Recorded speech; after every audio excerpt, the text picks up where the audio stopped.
Hey, we are live. Welcome everybody to Guitar Stories. What is this? Guitar Stories number 5 live right here on the Joe Wentz Project TV, man. This is a last minute kind of deal. So we'll be right back after this intro. Don't go anywhere. Guitar Stories number 5 live. Jump on in here. Take part in it. Be right back.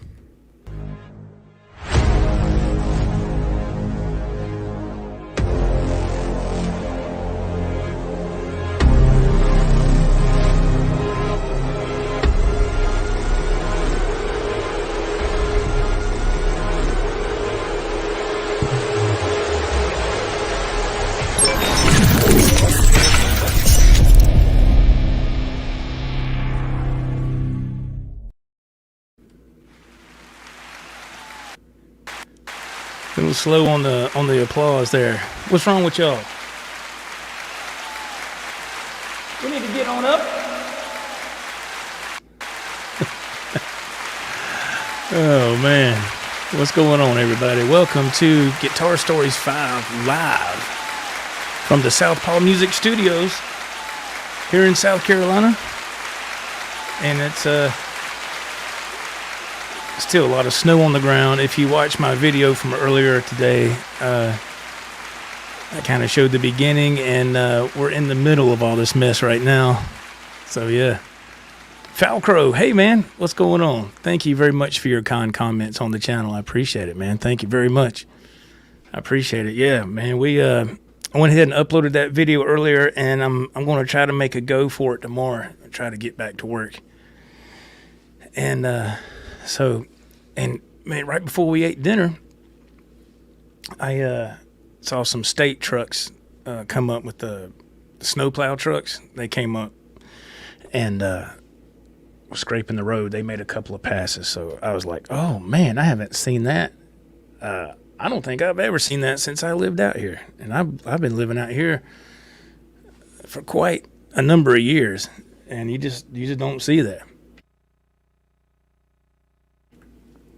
We're way out here in the sticks, man. So, yeah, there was like not one, not two, but 4 of them came back to back, scraping that mess off the road. And I was like, oh, man, that's great. Because I talked to a friend of mine earlier today. He drives a truck where I do. And he talked to another co-driver of ours, and he said the main roads were fine in town. See, it takes me an hour to get to work, man. So the main roads might be fine, but it's these back roads is what poses so much danger, right? So, and my buddy, the one I was on the phone with, he lives an hour from work as well. So anyway, he said he was going in tonight. He goes in about midnight or 1 o'clock, and I usually work second shift, so I go in about 5, between 5:15. So I will head back to work tomorrow. So we're going to venture out, and hopefully everything will be good tonight. Like I said, it's going to be in the middle teens. It's going to be cold, very, very cold, and all this stuff is just going to freeze up. So I think I made the right call for this evening, not going in. Yeah, man, I think I did. I'm going to read some comments from the video that I posted earlier, and I responded to some of them. We got a few more comments though. So let's see here. We can pull it up. And if you haven't watched my latest video, it's called The Aftermath of Winter Storm Izzy in South Carolina. Yeah, let's see. My phone I'm getting all these weird notifications, man. What the world? All right, let's see. Make sure I got my volume down. Very good, very good, very good. Okay, so we're going to start from right here from the top, no particular order. This first comment is from Chris. Is it Terrio? Chris, hey man, thanks for commenting on the video. I appreciate it. He says, hey Joe, laugh out loud. I'm laughing because I'm from, I want to say that's New Hampshire, I guess. And that is a dusting, brother, the snow that we have. I knew that was coming, which is cool, man, because, people that live up north, this down here is a joke, but for us, it's like a major deal, right? But he says, Chris Terrio, once again, he says, I'm laughing from New Hampshire, and that is a dusting. Just messing with you. I can tell you're not used to that kind of weather. Unfortunately, I grew up in it. Looking forward to seeing your next video. Take care. Thank you, Chris, for that wonderful comment, man. Ed B. Metal, he commented on the video, and this is rough, man. He says, man, blizzard screwed us up hard here. Several feet of snow. Been shoveling almost 5 hours today. My back is killing me. But worse, our furnace fully died and it can't be fixed. Had a technician service it today, but it is officially toast. Already 2 days without heat, and tomorrow a new furnace will be installed. Very expensive surprise I wasn't ready for. But got to get done later this week. It will be getting really cold here, and I really don't want any frozen water pipes and have an even bigger disaster on my hands. Man, Ed, I hate to hear that, man. I'm sorry. That reminds me when I was when we were doing a show on Stafford's channel. I think it was last winter when his furnace went out. And we were doing a live show, and he had to have technicians come in and replace his furnace, and right in the smack in the middle of the winter. It was cold, and so I can relate, man. Oh my God, that's horrible. Let's see. Jason Lee commented on, again, I'm reading comments from the video from earlier today. Let's see. Jason Lee says, be safe, man. I live in Arkansas, and we got about 14 inches of snow last February. Had us snowed in for about a week. By the end of the week, I was like Jack Torrance from The Shining. Man. Yeah, we've only been in for a couple of days now or so, and I'm about ready to get out of this house. And not just on the porch. I'm ready to get in my car and just go somewhere, go to work. R2R3 Locking Up commented. He said, oh, man, that is Chicago weather right there, man. Be safe. Thank you, R2, for commenting. Frank C., he commented an hour ago. He goes, hey, Joe, just relocated to PA. I'm sorry. Just relocated from PA to Indian Land, South Carolina. I know exactly where that is. And while I'm used to the snow, all brakes stop the same on ice, which is they don't. We hunkered down. We hunkered down and watched others try to venture out. No thanks. Appreciate the drone views and your commentary. Until next time. Thank you, Frank. I appreciate that, man. Thank you very much.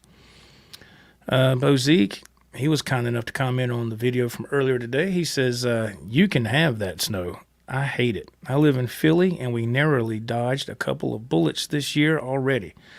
I know we're getting at least 1.5 feet one day in February coming up. I just know it. Man, God, dog.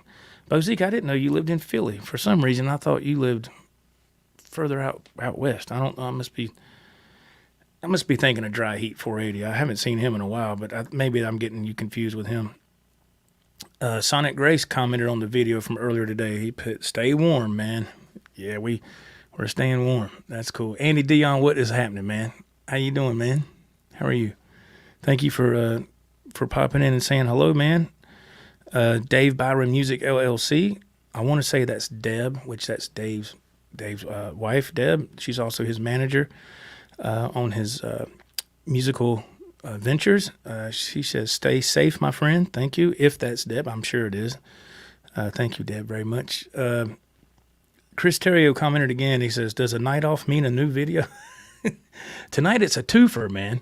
It's a twofer. It's a doubleheader tonight. And the reason that is because I need to stay up a little later tonight. Like I said, I gotta try to get back on my schedule, which is going to be tough, but I need to try to stay up for a while if I can. So yes, it does mean a new video, but that it's not all the time I do that. But tonight was a doubleheader. Yeah. Dave Randalls, he commented on the video from earlier. He says, looks like a good day to play the guitar. Yeah, man. I didn't play any today. I played quite a bit last night, though. Jim Guidry, what's going on, man? Jim Guidry in the house. What's going on, Jimbo? Stay warm, he says. Yeah, we are, man. The heat pump just kicked on outside the window here.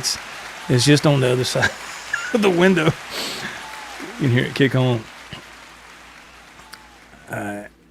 Andy Dion says, only rain up near Boston. That gym was a cool story. Thank you, man. Yeah, we're thank you very much. Thank you, Andy. I appreciate it. I'll try to highlight these comments in a minute. And I'm reading the comments from the video from earlier today about the aftermath of the storm, the winter storm here.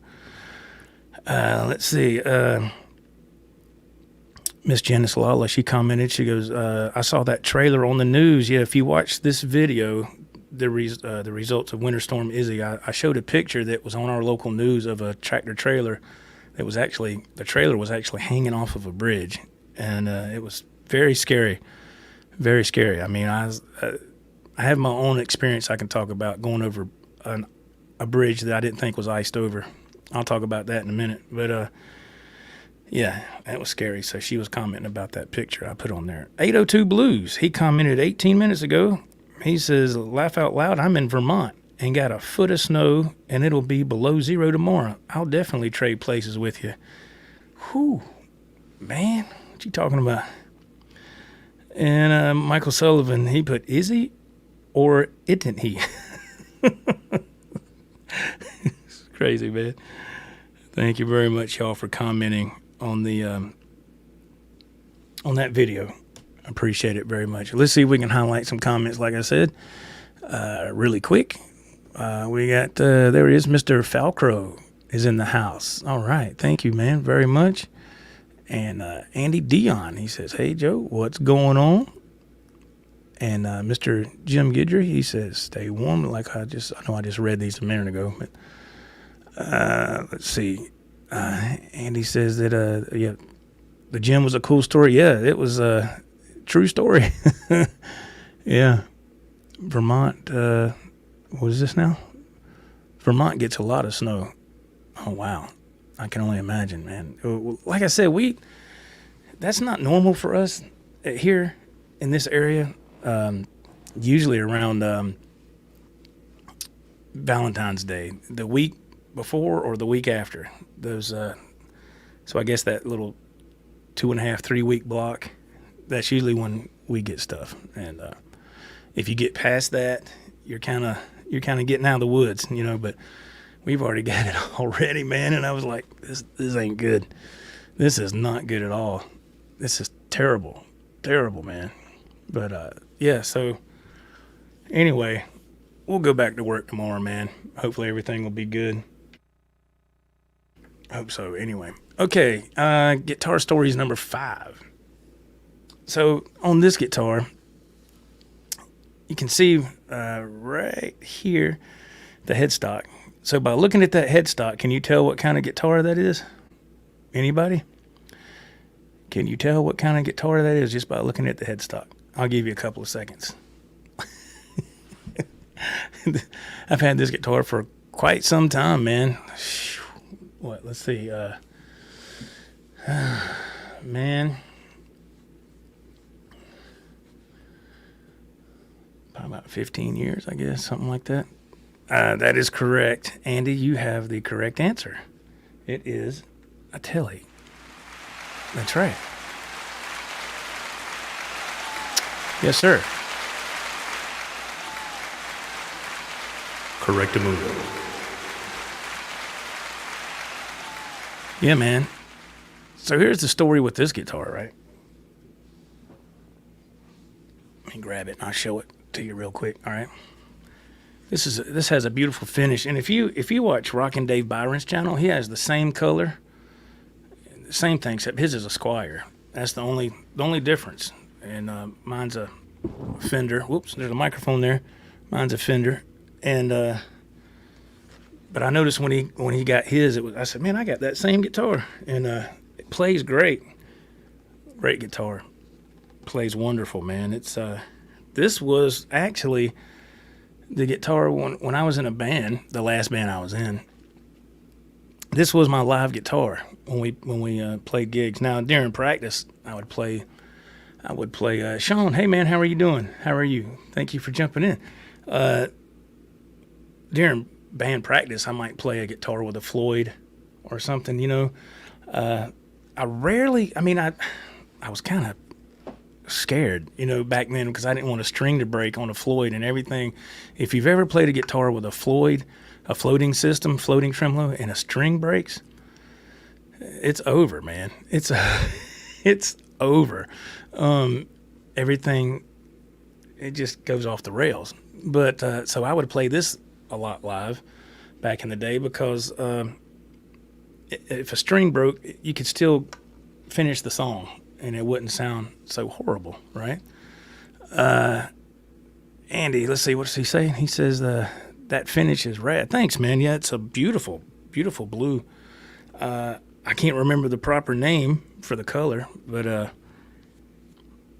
I used to remember, but I can't remember now. But it's gorgeous and it plays wonderful. It's a wonderful guitar. Edwin Crane, greetings from No Milk or Bread or Ground Beef Ville. What's up, Edwin? I know, man. Yeah. Can you imagine? I know. I can imagine. I already know how people get when we get this kind of weather and people want milk and bread, and I never understood that. And I work for a milk company, dairy company, and I still don't understand that. I'm like, what is the deal with the milk and the bread? I don't get it. But everybody freaks out, right? Okay, the Foul Crow. Let's see. I think he's making a comment about this guitar. Let's see what now. Definitely good. You have the ashtray. That is my favorite. I don't really like the shorty one. Oh, you talking about right in here? Yeah. Okay. This is great. I mean, I haven't plugged this guitar up in quite a while, but let's see. What does Andy say? You got to bring it back up if you have a guitar with a Floyd on it. That's exactly right, man, and that's exactly what I would do. Yes, sir. You better. You're gonna be in trouble, man. Hey, Mark Tanner. Hey, man, Mark Tanner. How you doing? Mark Tanner in the house. How you doing, sir? Thank you for being in the chat. Thank you very much. Yeah, man. It's good to see you. But so this guitar, man, my wife and I went to a music store. It's a couple of towns over. It's called, what was it called? Oh my God. I still got the receipt. Let me see.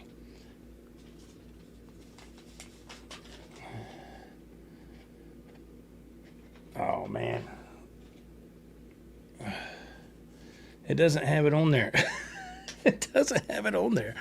I can't remember the name. Anyway. What was it called? I can't remember. I'm drawing a blank. We went to this music store, small music store, and they had guitar bases. They mainly specialized in the PA gear and stuff like that. But they had guitars hanging up, and what I liked about it is they had brand name guitars. You know, they wasn't this off-brand stuff. It was brand name stuff, and this guitar was hanging up, this Tele. And I was like, dang, man, that is beautiful, man. So I got it off the rack, plugged into a Fender Twin sitting there, and I just started playing the opening riff for ZZ Top. LaGrange, you can't hear it on here, but I started doing that through the Fender Twin, and it just played really good. It played so well, and I was like, man, I'd love to have that guitar. I didn't have the money, I didn't have it, so I went ahead and hung it back on the wall. And Edwin, what's up, man? It's in Easley. It's a small guitar store. Now they don't sell instruments no more. And after I tell the story, I know it didn't contribute to it, but they just didn't. I guess they just didn't sell a lot of musical instruments, but they did a lot of PA system. It was really small. It was in Easley, and I'm drawing a blank. I had a T-shirt from there actually, and so Oh, this is called Daphne Blue. That's what this is. Oh, thank you, Falcro. Okay, thanks, man. What's that now? Hey, Rody, what's going on, man? I'm being played on Metalhead Hippie Show right now. Oh, wow. Thank you, Hippie. Thank you very much, man. That's very cool. Wow, that is very awesome. Thank you so much for spinning my stuff, Hippie. Thank you, man. Yeah, Edwin. Yeah. I couldn't. It's been so long since I've been to that store. I used to go there once in a while because it's kind of out of the way, so it's not a store that I would go to a lot. It's in Easley. I remember that, and I just can't remember the name of it. James Lau. Hey, man, how are you? James Lau in the house. How are you doing, sir?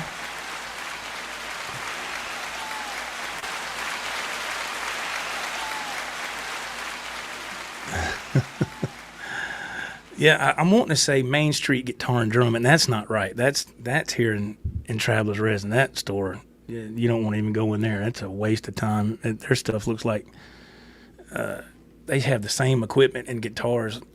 Like if you walked into a pawn shop in 1987, they still have the same stuff. I personally think that store is a front for some other illegal activity. That's just what I think. When you go in there, it's like, who's going to buy anything from here? This stuff looks like crap. And it's just, I don't know. But this store I got this from was great. It was awesome. Yeah, Falcro said this was Daphne Blue. Yeah, thank you very much, man. I couldn't think of the name of it. Edwin says he's been to the store, but he doesn't remember. Okay, yeah. It shouldn't be that far for you to go there either, Edwin, I wouldn't think. But anyway, so I played this guitar, and I messed with it, put it back on the rack, and it was around, this was in December of 2006. So my wife and I, we left and did some other errands, some other shopping or whatever. And she gave me this for Christmas. She went back a couple days later and put this on layaway, okay? Very cool gift, right? Very awesome, man. Very, very, very, very cool. And it wasn't until quite some time later that she told me the story when she went back to put this on layaway, okay? And I don't know why she waited so long to tell me this story. I have no idea. So when she goes back to the store, she already put the money down on it, and I still have the. Let me put this here for a second. I still have the hang tag. All right, I still have the hang tag, the original hang tag, and on the guitar. Now, if you look very closely, here is the Post-it that the guy put on the guitar when my wife put $80 down on the guitar. Now that's my old phone number. So that phone number is not connected to me anymore. That's my old cell number. So if you call that, you're going to get somebody else. But if you look right on that Post-it, it says $80 plus tax. That was when my wife, that's what she put on the guitar to hold it for a layaway, okay? Original hang tag. And so when she goes back, like a week or two later, to put more money on the guitar, this other guy was working the counter, and she said, "Hey, I'm here for this Fender Tele." The guy goes, "Okay, hang on a minute." He goes to the back. He gets the guitar. At the time, it didn't come with a case or anything. He gets the guitar. He goes, "Okay, here you go." And she goes, "You know, a case would be nice, hard shell case." Because I remember telling her that. I said, you know, if you get a lot of places want to give you a gig bag. Hell, nowadays they don't want to give you nothing. But, you know, back then they might hook you up with a gig bag or something. And she said, you know, a hard shell case, I think it came with a case or something, which it didn't. It was just the guitar. He said, "Okay, hang on." He went and got a hard shell case in the back, puts the guitar in it, and hands it to her. He says, "Okay, have a great day. Thanks for shopping." He thought that it was, I guess he was a new guy. I don't know. he gives her the guitar, and all she paid was $80 on layaway, plus the tax to put it on layaway. Like I just showed you the proof. This Post-it is from 2006 when she put the money down on it. All right. Again, that's an old phone number that is not connected to me anymore. So the guitar, she only paid $80 plus tax. This guitar was like, close to a $600 guitar. Now, I didn't know this story until she didn't tell me till quite a few years later. But yeah. So I don't know if she thought I would say anything or what. I don't know. Hey, what am I going to say? I'm not going to say nothing, But I was like, man, golly. So she told me, she goes, I went there to go put money down on it, and the guy he said he thought it was paid for, so he handed it to me. She said, so I took it, and they didn't say nothing. So I hope the guy didn't lose his job or nothing, man. But that was a long time ago. So I get the guitar. She gives it to me for 2006, right? Yeah, and for Christmas, it was an awesome present. And I took it back to that same place a few months later and had this pickup replaced because the stock pickup it wasn't hot enough for me. My pickups have to be hot, right? So this is the Seymour Duncan hot rails for Tele. That's what that is. And I still have the receipt when that was done too. Right here. Ain't that something? Right there. And it says installed Duncan pickup. Yeah. Wow. And man, it's crazy. So there you go. That's the story behind this Fender Tele right here. Let's see. We got some comments. Let's see.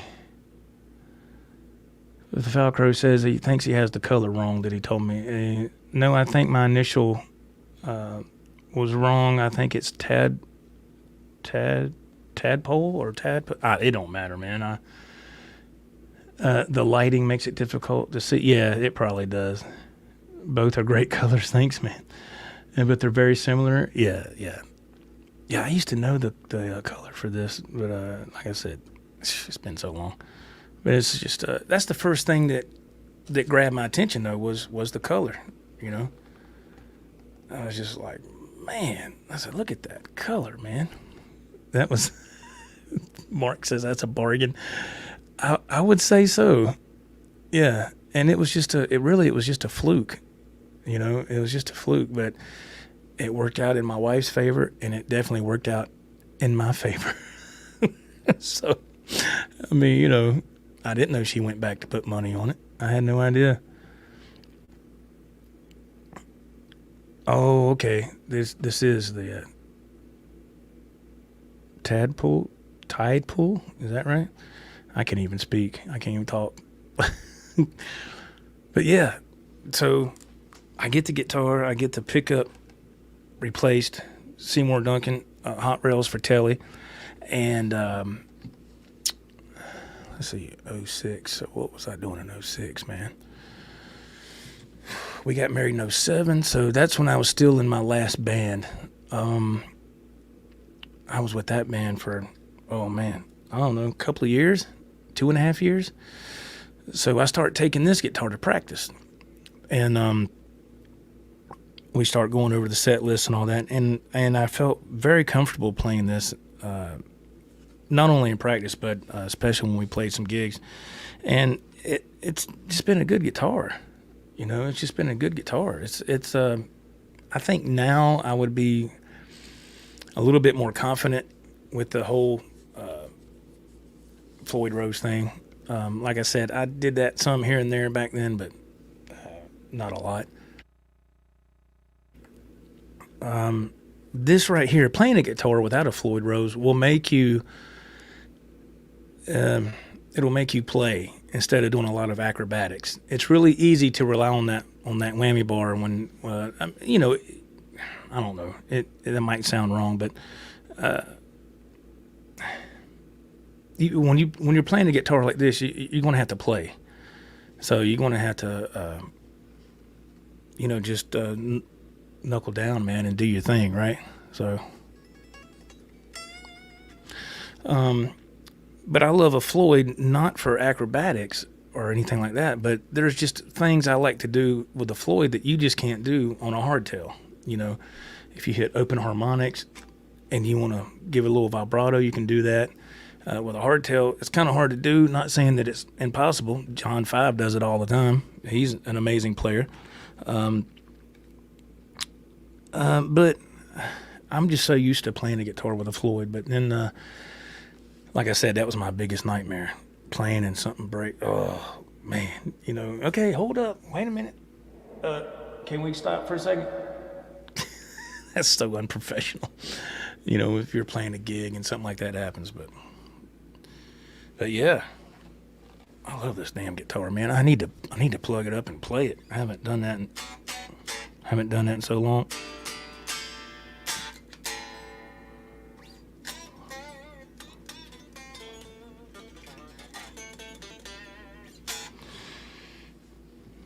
Beautiful, beautiful guitar. Man, it's so weird because this guitar's been in the case for so long.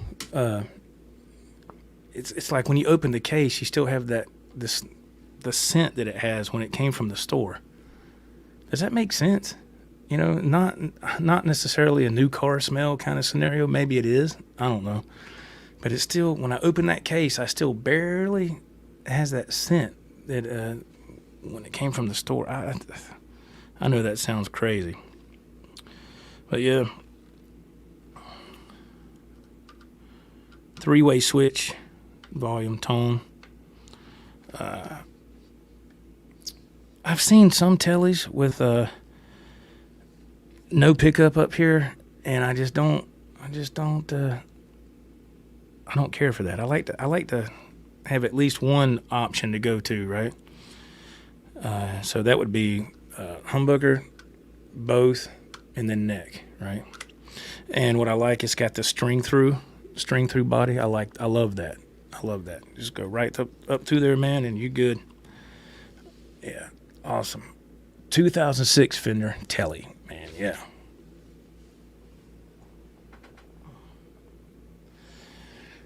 So that's the story for that guitar.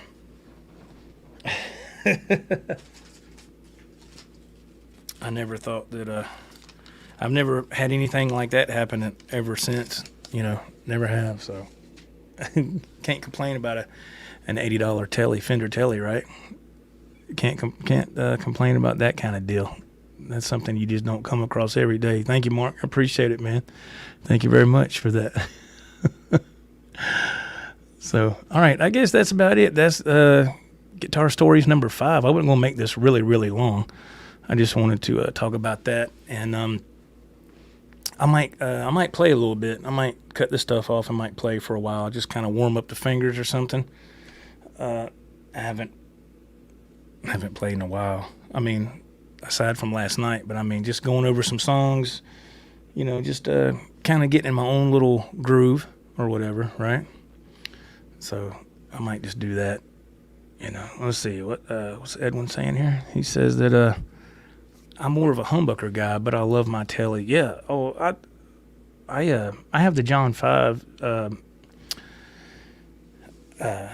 Squire Tele, and it's got 2 humbuckers on it, and it's gold. I think it's I forget the name of the color, but it's gold. The only thing that I need to get checked on that guitar is when you have your hand touching the string, it's silent. But if you, even with the volume down, if you take your hands off the guitar, it has like a, you can hear it. And my son has the same exact guitar, and his does the same thing.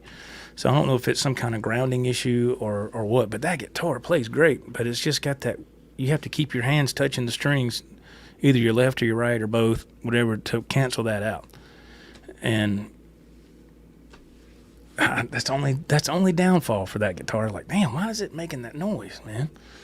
And other people might not recognize it, but I can definitely tell for sure. Okay, let's see. We got some comments coming in. Let's see. The Falcro says, I'm on the fence. The next guitar will be either a Tele Deluxe reissue or a Gretsch. Okay. That's nice. James Lau says he got an EVH Wolfgang Special for Christmas. What's the color, James? What aren't we friends on Facebook? I want to say you put it on Facebook. I can't remember the color. Edwin says it sounds like it's a ground thing with the guitar. Yeah, it's slight, but then again, it's not slight. You know what I mean? It's just, it drives me crazy. And so that's why I don't play that guitar that much. But the pickups that came stock in it on the John 5 Squire Tele are incredible. It's great. It's really great. Ivory. Okay, James. Awesome, man. Yeah, that's a beautiful, beautiful color on a Wolfgang Special. I'll tell you real quick what I have my eye on if I get another guitar. Before I leave, I'll show you this. And let's see if I can share screen. I haven't done this in a while. Okay, share screen. Let's see. Chrome tab. Yes, sir. I want to do that.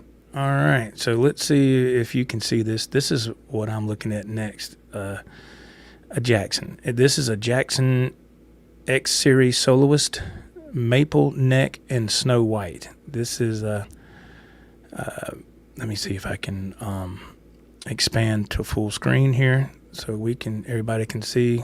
Okay. This is a beautiful guitar though. This is what had my eye on for the past few days. I love the maple neck. I love the inlays, shark fin inlays. Yeah. And the pickups say Duncan Design. So, and I believe it has a Floyd 1000. I love the gold hardware. That's what gets me. Floyd Rose Special. So that, I want to say that's a 1000. I think. But look at that guitar though, man. $749.99. Let me see if I can pull this up right here. See if we can get another shot. This is what I'm looking at next. God almighty, look at that, man. See, that's what I was talking about in the Steve I Jim Jr. video. It's that pickup's in the middle, so I had to put it down flush so it wouldn't interfere with my picking. And this here just has the two humbuckers, but I really like this guitar. Man, that is gorgeous. Gorgeous. And it's available now. It says you could get it Friday. Free 3-day shipping. We're going to wait a while. We're gonna wait a while. But this is what I got my own. Look at that. That gold hardware just sets it off, man. Good God almighty. That is a gorgeous guitar. I have a Jackson, but it's a natural color. And it's just, I got it from Guitar Center. It was like, I don't know, man. They were having some sale, and it was like 200 and, I think I got it for like $220 or $230. My son was with me when I got it. That was in I think that was in 2015. It's the only Jackson I have. So yeah, but this right here looks nice.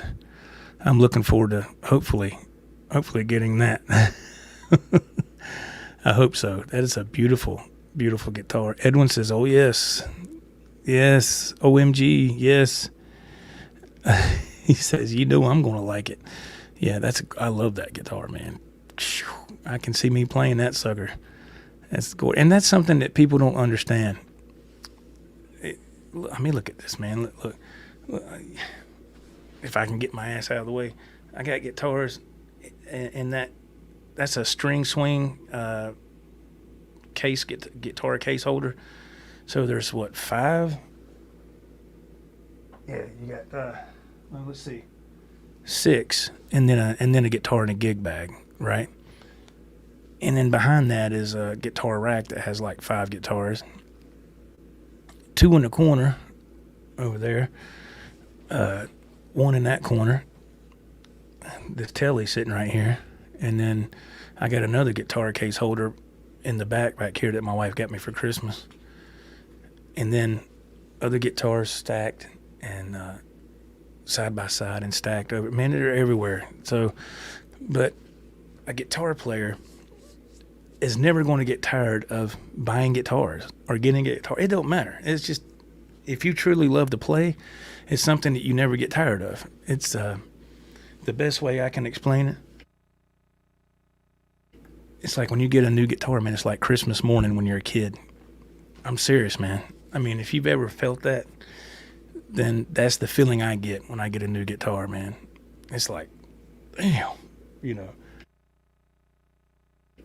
It's a great feeling, but not only that, it's nice to have a selection. It's nice to have a selection. Mark Tanner says, sounds like my place, Joe. 37 spread through the house. You have 37? Whoa, what? Let's see. Mark Tanner says, only Jackson I have is a white. Okay. It's a real nice LP style. Oh, and a Jackson? That's interesting. The Falcro, what's he saying here? 7 guitars in my first year of playing. Hell, I'm barely an intermediate player at best. That's okay. It doesn't matter, man. Skill level isn't important, man. Look, if you're having fun and you enjoy playing guitar, it's a never-ending journey. You'll never stop learning. You know, that's something that I heard Nuno Betancourt say in a guitar interview a long time ago, like I think in the mid-'90s or something. He said it's something that you'll never stop learning. You know, even your virtuosos, man, sooner or later they're still learning something. They're up here. They're way up here, and I'm like way down here, you know, but they're still learning a little something here and there. And if you just stick with it, every little bit, man, another door will open up. And you'll be like, oh, man, I didn't know I could do that. You know, it might be kind of rough in the beginning, but what the heck, you know? It's all about having fun. I can say this, man. My mom has told me to my face, because I got my first guitar when I was 16, and she said, I'm glad, looking back on it now, I'm glad that you got into guitar and into music as much as you, intense as you were. And I was like, why is that? She goes, because it kept you out of trouble. And I didn't think about that when I was a kid, when I was a teenager. I didn't think about that. All my friends were out partying, doing whatever, you know, and I was up in my room trying to learn a power chord or something. Hell, man, I didn't have a tuner for many years until I joined my first band with a couple of guys, man. And the guy said, do you have a tuner? I was like, no, I don't need that. He probably looked at me like, what kind of asshole is this? You know what I mean? And he plugged up to a Korg, square Korg tuners. Remember those? And he tuned. And then he unhooked his cable from it and handed it to me. He goes, here, now you do your guitar and we'll be in tune. I was like, there's no way. He goes, just try it. You know, and I was like, whoa, that's the first time I'd used a tuner. And now,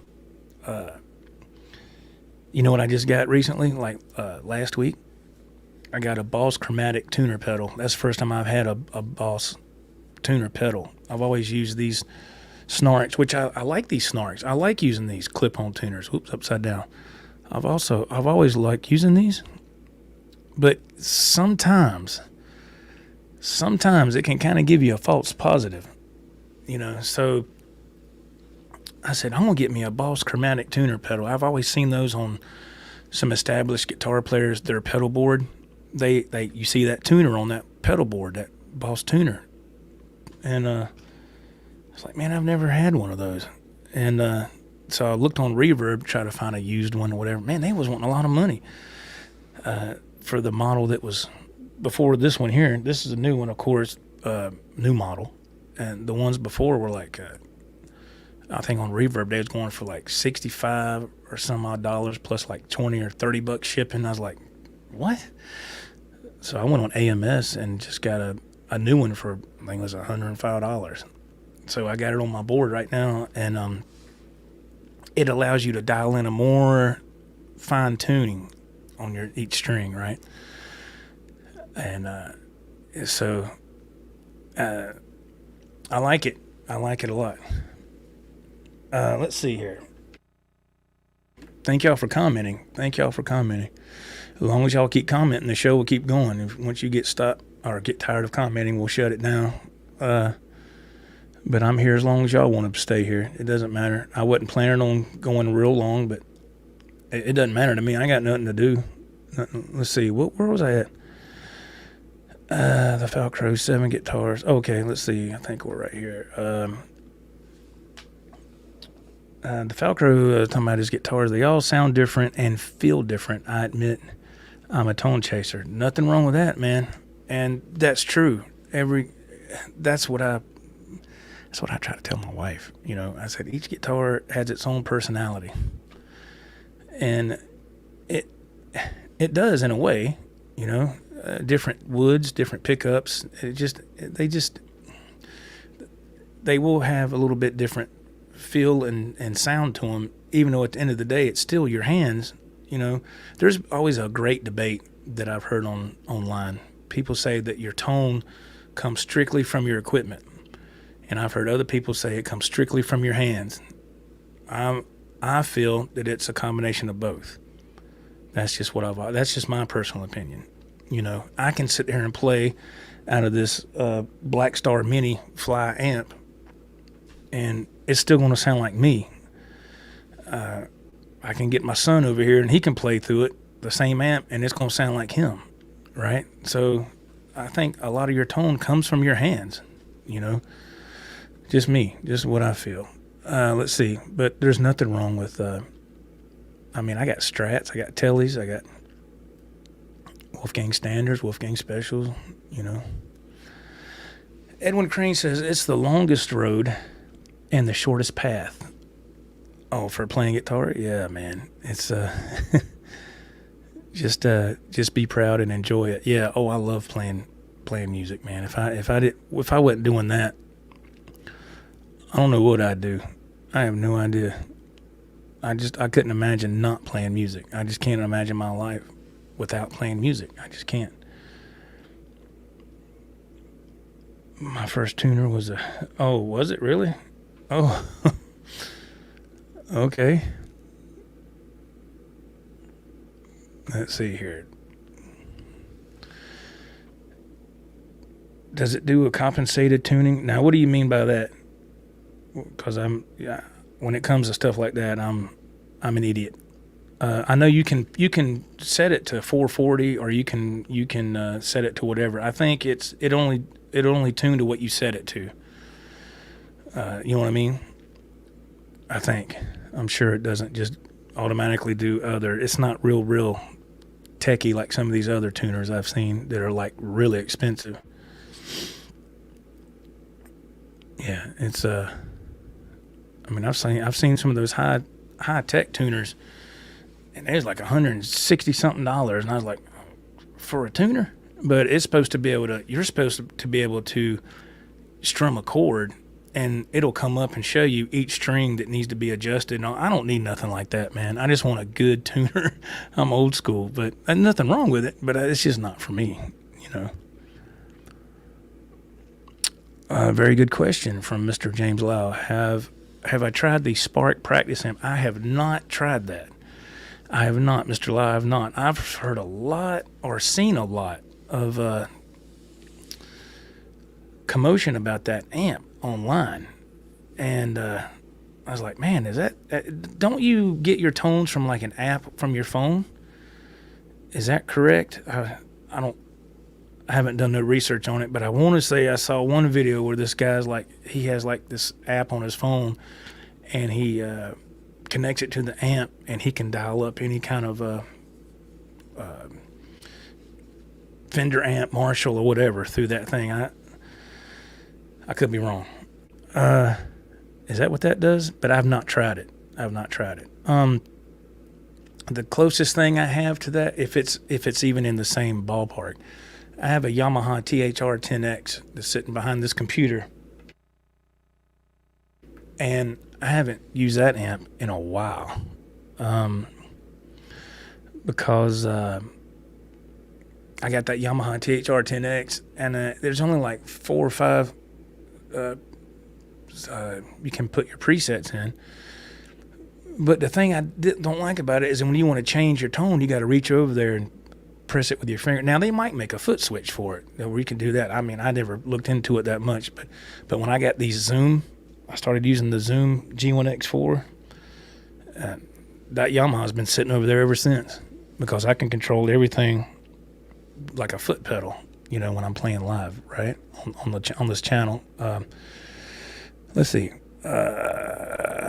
But no, Mr. Law, I haven't tried the Spark. Falcrow, let's see. He says, let's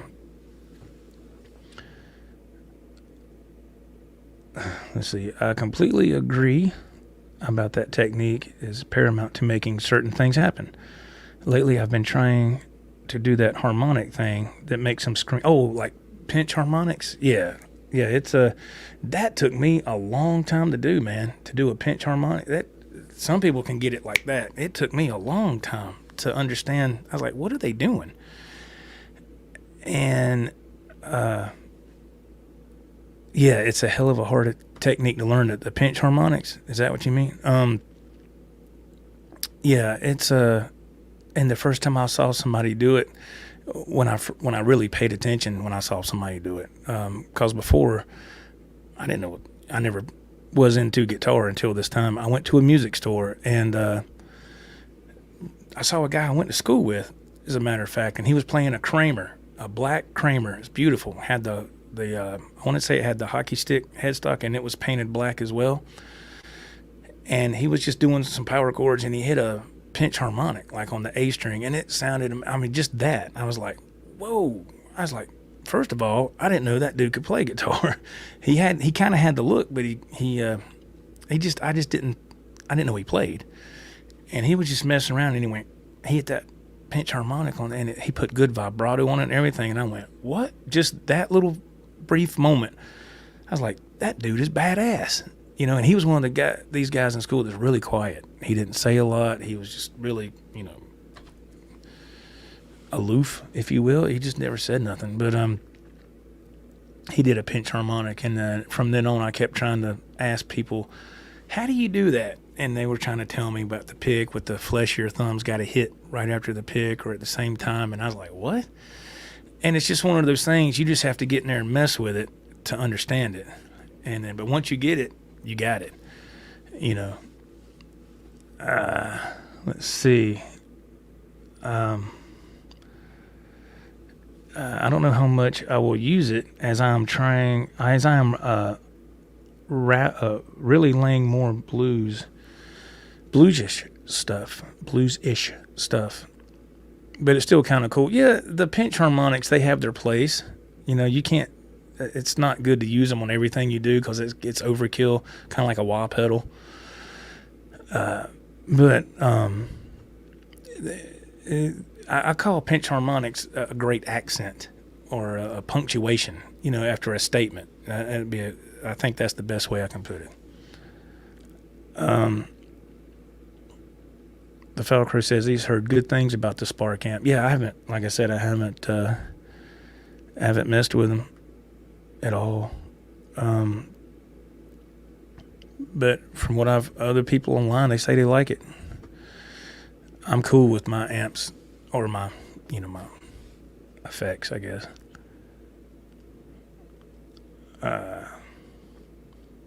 Okay. He says, like a Peterson, we're talking about the tuner. Mark was asking me about this Boss pedal tuner. Let's see.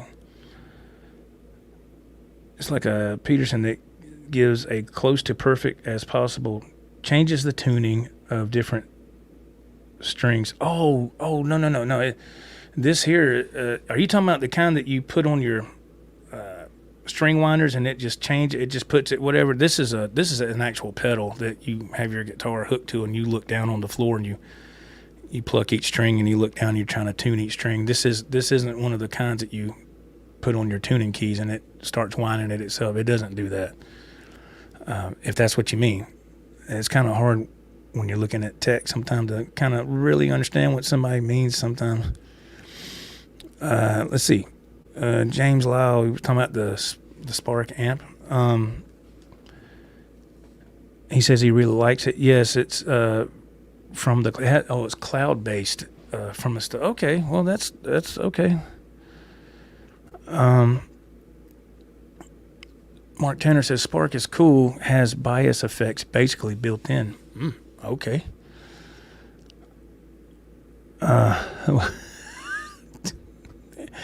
Edwin, what in the world? Oh, you crazy, man. You crazy. Let's see. Andy Dion says, never too much wah and pitch harmonics, says Zach Wild. Yes, he layers it on there, don't he? But he has that his playing style, his technique. It don't matter what he plays. It sounds amazing. Ralph sent me a video one day last week where Ozzy's playing live, and Zach, it was when Zach was younger, and they were playing Miracle Man, and I was like, man, it was incredible, man. I said, damn. Oh, man. Let's see. Falcro says, yes, Edwin Crane, the pinch harmonic is so hard to learn. Yeah, it like I said, it took me a while to understand that.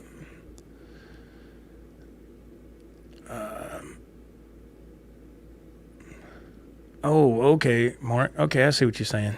All right, I see what you're saying. Just very precise tuning. Normal tuning is average slightly, so compensated is the next level. Real high-end studio, mostly stuff. Oh, okay. Well, to me, I've only used this for a few days now, 4 days, and it's you, like I said, you get a lot more of a truer reading with this chromatic tuner by Boss. And the Snarks, I love the Snarks. They're great. But I was like, and the reason I say this is what made me decide to get a chromatic tuner from Boss. When Ralph and I, when we covered Pound Cake, I was playing my PV, the red PV Wolfgang Special. And I had my Snark tuner on the headstock. I was tuning up. I was like, all right, that sounds good. And I hit that like a power chord on the 7th and the 9th. And it's like really an E power chord, right? But then if you hit all the strings, if you have it chorded right, you can hit all the strings and it sounds really full. It sounds great. And when I did that, it was like the low E and the A, it was, you could tell it wasn't in tune. It was too much of a wobble. And I was like, why does that sound like that? I just tuned it and it said it was in tune.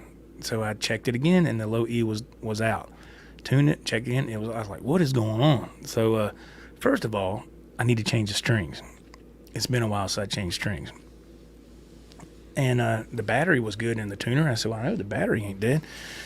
So I finally got it to where I just had to kind of do it by ear. And I said, you know what? I'm going to get me a Boss chromatic tuner, man, in a pedal format. I'm going to get that. And it dials it in. You get right there. I didn't realize how much difference that would make. But yeah. Let's see. Mark Tanner says, yeah, polytunes are real good. Let's see. Andy Dion chimes in. He goes, Young Zach Wild was something else, like Pride and Glory a lot too. Yeah. It's awesome, man. Zach, it's hard to touch Zach Wild on a guitar playing level, man. I'm telling you, it's just Mike is himself. Hey, man, how are you? I hope you're doing well. Yes, he says David Gilmour would throw in a pinch harmonic every once in a while. Yeah, he didn't. It wasn't overkill with him. He did it once, and it was very tasteful. And I think here's the thing about it too, man. Falcro, when you're learning how to do the pinch harmonic, once you get it, you'll do it and not mean to do it. It's just the way you hold the pick, and you'll hit a pinch harmonic and you won't even mean to, but it'll sound cool, and you're like, oh, I didn't mean to do that, but hey, it works. It fits right there. Edwin Crane, what's he saying? He says, I'm learning the ale harmonic. Then I just realized I was drinking beer. Oh, boy. Yeah, that's it. Just listen to what you're doing, Edwin says, and put some thumb in. Yeah, the little flesh of your thumb right there, man. That's it. Yeah. It's weird. I know it probably can't see it, like if I'm holding my pick, right? And I kind of have it almost to the end, almost. And then when you want to pick, you want that little flesh of your thumb right there, right in here, to hit right after the pick. So the tip of that pick and the flesh of my thumb are almost even, right? I don't have it way down here. I have it way up. So it's just, you don't want it too high, because then it's just something you have to mess with. And you'll get it, man. You'll get it. But yeah, it can be a very tasteful technique when used properly, Of course, Eddie did the horse whinnies and all that stuff all the time. That's what used to blow my mind when I'd hear him do that and all that. And I was like, how is he doing that when his hand's way down here? Oh, by the way, let me clear this up. People that watch this, if you haven't been playing a long time, this is very important, okay? This is a lot of people get this mixed up, all right? Okay, when you're playing the guitar and you're showing somebody something, you do not go like this. Well, it's down here. No, this is up. This is down. Okay? Because the reason, the higher up you go, the higher in pitch. So this is up, this is down. All right? I see people do that, and I'm like, what did he just say? And he's like, yeah, you go down here. I'm like, nah, dude, down here. But when I'd hear Eddie do those things, he would. You ain't gonna be able to hear this, of course. But like, this is without the pinch. All right, and then this is with it. Hear that? You can hear it. So he would do that and then dive it. And this is without it. So it's just that way you hit the tip of that pick with the flesh of your thumb, man. And that's what you do. Like I said, once you learn it, you'll do it by accident and not even realize. The Falcro. Let's get back to the comments here. This last year has been super fun learning. Thanks, Joe. Nice demo. Oh yeah. Hey, if it helps you, man, I thank you for checking out what I do here, and I hope it does help. We all learn from somebody. I mean, I did, and I used to go into the music stores a long time ago when I was a teenager, and I'd hear this one guy was playing the intro for Cat Scratch Fever, Ted Nugent. I won't ever forget this. And you could tell the guy just got off work. He was wearing like a gas station attendant shirt back when filling station actually had mechanics working there, and you know what I mean? Now that doesn't really exist except far and few places that, hidden away somewhere. But you can tell this guy just got off work, and he must have been a mechanic at a gas station, like I said. He's sitting there playing a guitar, and I'm over looking at guitars. And a lot of times I would go just to listen to people play, because I was brand new to this stuff, And this guy was playing it, and I said, whoa, I knew I'd heard the song before, and I said, that's Ted Nugent. And the guy was nailing it, man. He was playing it. I walked over there, and he's playing it. And I actually stopped him, and I said, could you play that again, please? And can I watch it? You know, can you show me what you're doing? He said, yeah, sure. He was so cool about it, you know. So, yeah, man, if you can pick up anything from what I'm showing you or whatever, that's awesome.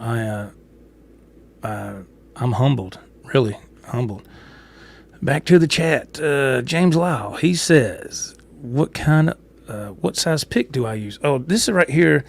I've got different picks, but this right here is what I use. It's a Ernie ball, and it's the 1 millimeter, and it's I guess that's the I don't know, dark pink or violet.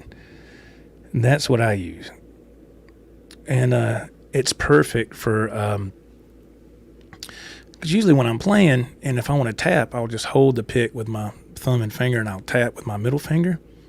But if I want to switch, or if I need to finger pick something, it fits perfect when I want to tuck it away right here, and I can do what I want, or, you know, whatever, or even on my first finger like that. So you just hold it, and you bend it, tuck it away, and you can do whatever and grab it again. I never was real good at doing it on the middle finger like Eddie. I just never could. So I use these 1 millimeter. That's what I use. Ernie ball. I have some other blue ones here somewhere that I would use, but they would. I don't know. I can't. They were just a little bit too big. You know, here's my own picks right here. G1 Project picks. These are 1 millimeter as well, but they're just a little bit. I think they're just a little bit bigger than the Ernie ball. So those are my picks right there. Yeah. So if you put these over on top, they're pretty darn close. Just the Ernie ball is just ever so, just barely smaller, and it just works better for me. But yeah, we got a few of these G1 Project picks. Not many left. I got a few. I've gave some out at Christmas and all that. I don't give a lot of them out because they get gone quick, and those cost me money. You know, they weren't cheap. But I use the 1 millimeter Ernie ball, Mr. Lyle. That's what I use. That is what I use.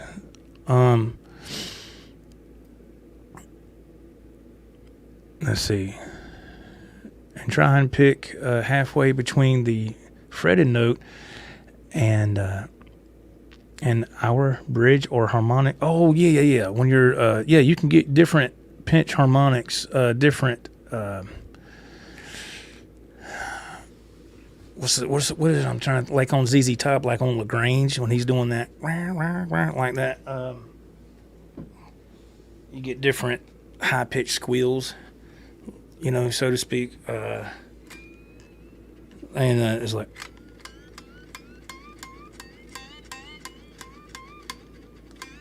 it's like that, you know. I know it's hard to hear, so we're not using an amp tonight, but, and all I did was when I did that, I was picking like right in here, and I just moved my hand up and then back, like what Mark Tanner's saying, and move it back, still doing the pinch harmonic, and it'll give you those different levels of harmonics, you know.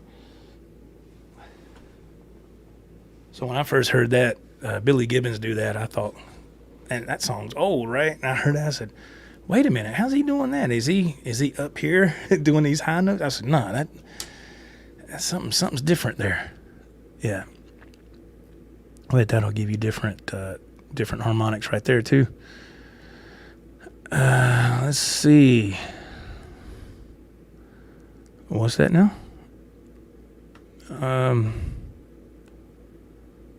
It's also not an input jack. I am lost. I got off track. Mr. Mike is himself.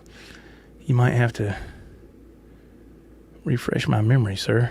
I think did I miss something here?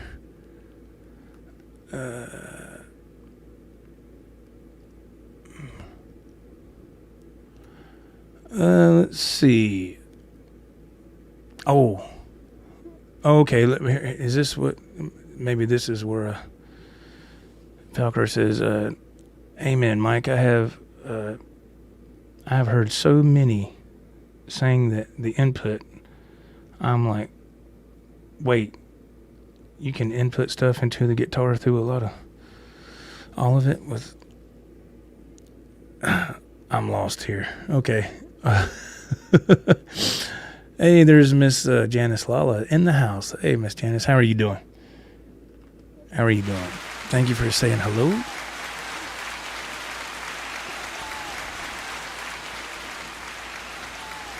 Thank you for being in here. I really appreciate it very much. Very, very much. Let's see. Wow, we got comments coming in.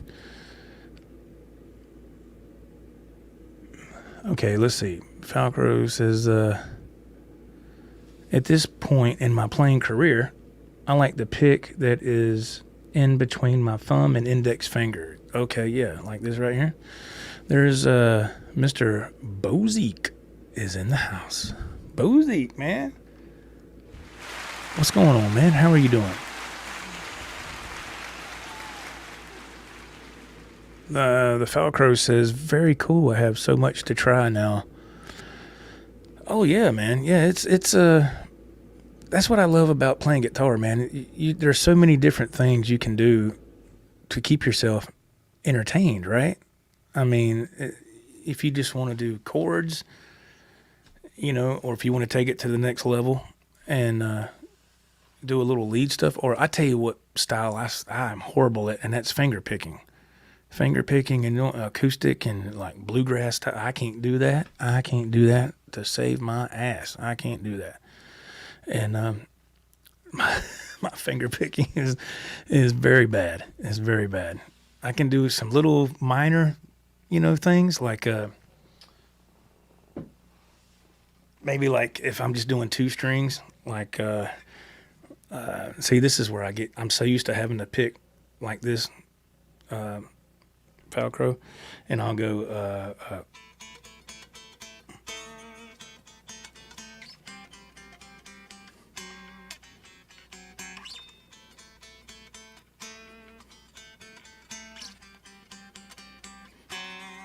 that's about the length of my finger picking ability, so that's about it. But I think they call that chicken picking, I think, but that's about the gist of that. But somebody that can, I tell you what gets me is you see guys picking and they'll take their middle finger and they kind of do that hybrid picking as well, and it makes them sound really, really fast. And but it works. But I never could play like that. I can't get my fingers to do that. Kind of like playing piano. You got to concentrate on two things at once. I just can't. I can't do that. My mind won't do that.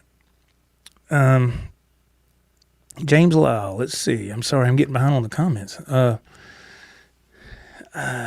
James says, thanks for doing this channel. Love the music, all the info you share with. Oh man, thank you. Thank you very much. Like I said, I'm very humbled if anybody cares to watch this channel. I've been doing this channel for a long time and I don't really get much traction. It's just not a big channel, and I can't put the time into it that I want. But it's fun, Oh. Oh, okay, I see.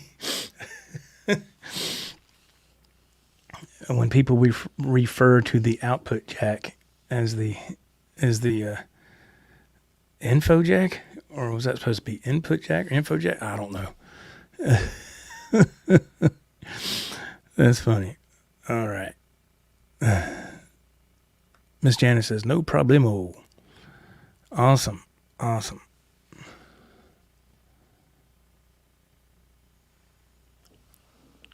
Oh, okay. Thank you for clarifying this, because I was way off the page here. Micah's himself is just referring to the folks calling the jack on the guitar an input when it's an output. Oh, yes. Okay. Correct. Thank you for clarifying that, Mr. Tanner. Thank you. I feel better now because at first I was like, what? And oh, man.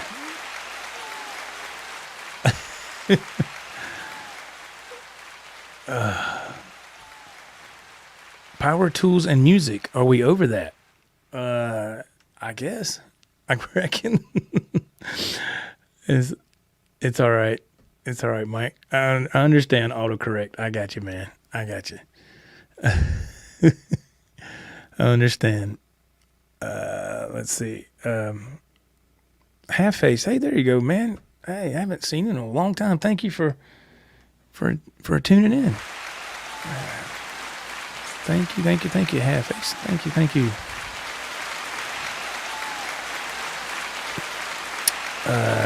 Andy Dion in the chat again. He says guitar and music never gets old. Yeah, it doesn't for me either, man. I just don't. Like I said, I can't imagine not doing that. I just like, man, what do people do that don't? I know everybody has a something they love to do, a hobby or whatever, and that's great. But just think of people that don't have a hobby. All they do is work and eat and sleep. I mean, granted, if they have a family, that's great too, but I still think everybody needs a little something that they love to do that takes them away from whatever, and they can put some time and effort into it and get some type of result, and it makes you feel good, man. You know, it makes you feel good. It's, I just couldn't, I don't know, man. I never saw myself playing guitar when I was younger. I didn't know what I was going to do. You know, and then I saw a guy playing on a little old stage at a gig at the campground when I was 16, and it blew my mind. And I was like, what? I was like, how the hell is he doing that? And that was it. The rest was history, you know. So I've been on that journey ever since. You know, 35 years ago, man. It's just crazy. Everybody's saying hello to Half Face. Hey, man. All right. The Falco says, he says, now the piano I can play, Joe. That's awesome. That's something I can, like I said, I just can't do. Just can't do it. Mike is himself. He goes, I don't have my glasses. And I'm sober but old. Hey, man. I feel you. Man. It's all good, man. I'm starting to realize now, getting into my 50s, that it's just that's why I keep like a little LED flashlight. I keep one handy, actually two, right here in my room. I keep one in my lunchbox, as I drive a rig for a living, and there's certain things I have to check when it's nighttime. Or even if it's just sunset, and I just can't see certain things anymore, and I have to shine a light. I'm like, what? I can't see that. And what's really bad is trying to read a medicine bottle now, prescription pill or whatever. And I'm like Fred Sanford, pulling it away. I'm like, what does that say? So it's just part of getting older, right? Man.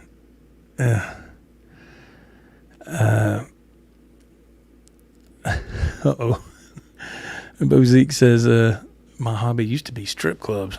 These days it's guitars. I think it's a wiser choice. Yeah, I think it is, sir. I think you are correct. Very wise move, my man. Very wise move. Miss Janice says, how are the roads now? Well, earlier I was, I know you just joined, Miss Lala, but when I first started, they a few hours ago, they went down our road here with the snow plows, the trucks, and they were treating the roads. And now the road I live on is still, it's a mess, but it's just a small road. I just got to get up this little hill to get to the main road. That's the trick. And see, the the snowplow trucks, they don't come down this road because it's not a state highway, you know. So, but they did treat the road. So, but I'm going to go to work tomorrow. I'm going to go back to work tomorrow. They're not going to let me sit here all week, you know. I mean, I did not feel it was safe to go in tonight. Like I said, getting to work would have been fine, but getting home at 6 in the morning would have been a different story, because tonight it's going to get down to the middle teens. It's going to be really cold, so it'd have been like coming home to an ice skating rink. And like I said, there's a bridge right over here that I crossed a few years ago, and it was just starting to snow, and it was enough to cover up the markings on the road. You couldn't see the yellow line, couldn't see the white line. And I saw the bridge, and I was on the phone with another truck driver buddy of mine, and I wasn't paying attention.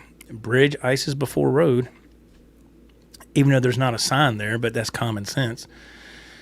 And I was just in my own little world, and as soon as I crossed and I hit that bridge, my pickup truck went doing this, man. I was like, I'm telling you the truth.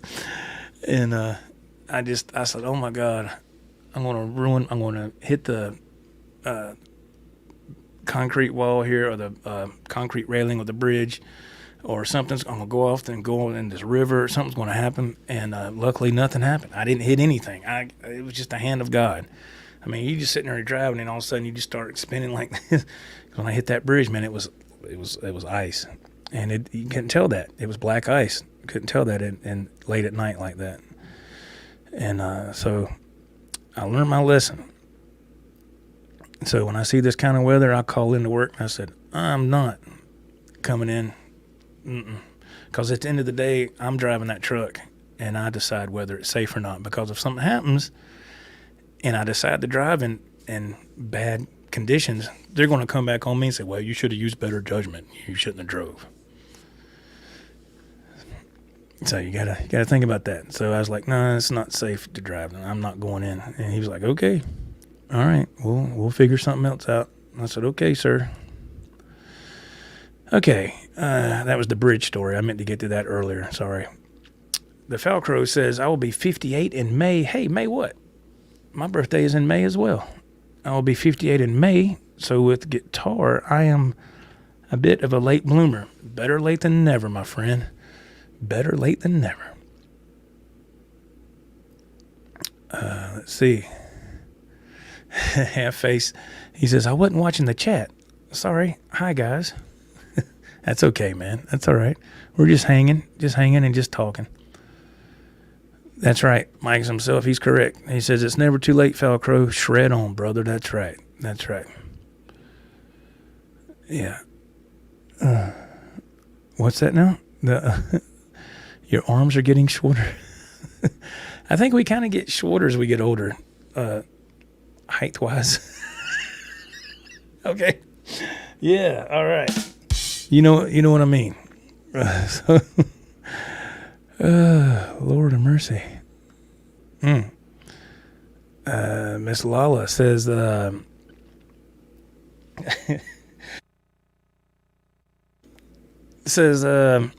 I had to drive right into the sun the other day. It was terrible. There is nothing worse than driving and the sun's hitting you right in the face, and you try to put that visor down and it doesn't help.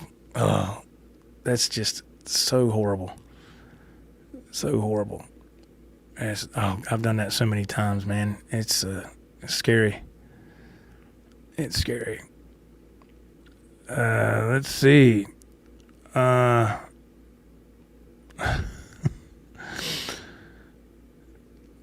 What we got here?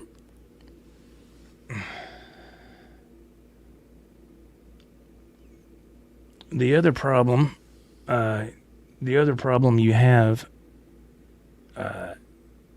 up here is in the Northeast. Your southern states aren't used to is a lot of snow, so you got a lot of people down there who don't know how to drive in it. Yes. Oh yeah. Oh my gosh, yes. They don't know how to drive in it. They do not know.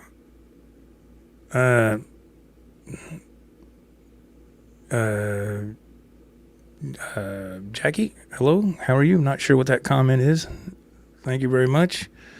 Appreciate you joining, participating. Let's see. Edwin. Let's see. Because Edwin's not far from me in distance. He's not far at all. He almost didn't make it home getting some beer earlier. I hit the ice and gunned it. Oh, no. That was my problem. I hit the gas when I went across that icy bridge that time, and I wasn't paying attention because it didn't look like it was iced up. And when I did that, it just... That's it. Oh, is that what that is, Falcro? Yeah. That what that is? Okay. Yeah, we have to take care of that. Let's see. Your birthday is May 14th, Falcro. Oh, okay. Mine is May the 3rd. Okay.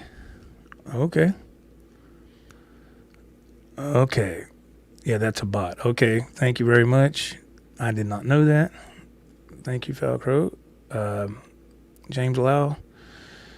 Let's see here. Joe, have you ever been on the Johnny Bean show? Many times. Many times, yeah. I used to be on Johnny's show a lot. It was a long time ago. My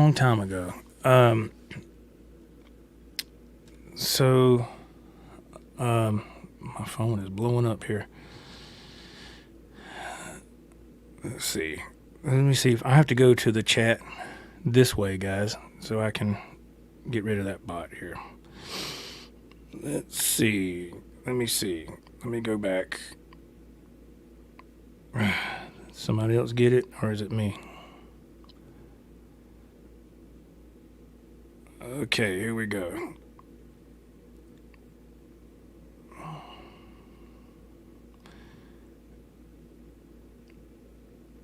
And let's block this person. Absolutely. And we have blocked them. All right. The bot is blocked. Right? Sorry. Yeah, Johnny Bean. Yeah, I used to be on his show a lot. I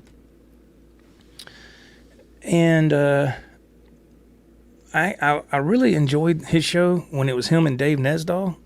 I'm not saying that it's bad now. That's when I came into it years ago, and I really enjoyed it. And I didn't realize that there were that serious of Van Halen fans on YouTube back then. I knew I was a big fan. I'm still a big fan today, but I'm not as serious as I once was. And then I came across Johnny's channel, and it's a great channel, and he knows his stuff when it comes to Eddie Van Halen stuff. But for me, now this is just my opinion, I just couldn't. And I watched it for a long time, but after a while, hearing how far apart the stripes are, or what kind of neck or whatever, I was kind of like, okay, I don't know. And it's nothing, I'm not trying to be negative at all. I just kind of had my feel of it, so I kind of moved on. And then I also just didn't have time to do anything on this channel. So, but I used to be on there a lot. And then his format kind of changed. And it just didn't suit my taste anymore. Again, it's not nothing personal at all. It's just like when you're watching a show on TV or Netflix or whatever, and one of the main characters gets replaced by another actor, but they're still supposed to be portraying that same character. It just doesn't work. It's like, that's not the same, so for the time period when I watched it, I really enjoyed it. I liked it. And then I just kind of had my feel of it. So I just kind of, I started to concentrate on my channel a lot more too. Still trying to today with no success. But, Johnny, what he does over there is great. And Johnny, I have to say, when I first started to do this live streaming on Hangouts, it was called Hangouts. Look, man, I have to be honest. Johnny, he helped me a lot. he really did, man. Whenever I asked him for help on how to do certain things, he would help me. And so I have nothing but nothing but thanks, in that department. Whether people want to hear that or not, it's the truth. I mean, if somebody helps you every time you ask them, you can't say nothing bad about that. If you do, you're an asshole. So yeah, he was always really cool. So I always wish him the best of luck. I just started doing my own thing. Kind of a bird leaving the nest kind of deal, I guess. I don't know, but he did help me a lot. Let's see. The Falcro says, we have that same problem here in Oregon. Thankfully, my family came from Kansas and Iowa. I was taught how to drive in the snow. That's good, man. That's good. Oh, the problem with a Mustang is it goes sideways fast. I can imagine. Man, I'm trying to get to these comments, y'all. Please bear with me. Let's see. Okay, we got another person. Birthday is in May. Bozique's mom. Her birthday is May 17th. She'll be 80. Wow. Yeah, my mom just turned 77 on the 15th, 2 days ago. She turned 77. Johnny Bean is hilarious. Yeah, he is, man.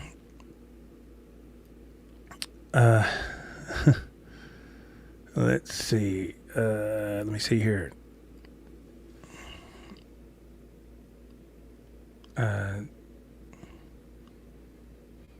Make Mark Tanner a mod. He keeps everyone else's channel clean.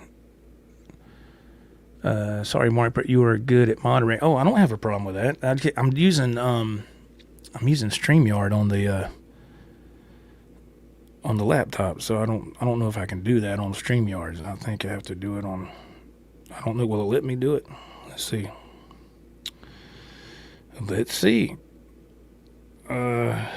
Okay. There we go. Mark Tanner, you have a wrench now.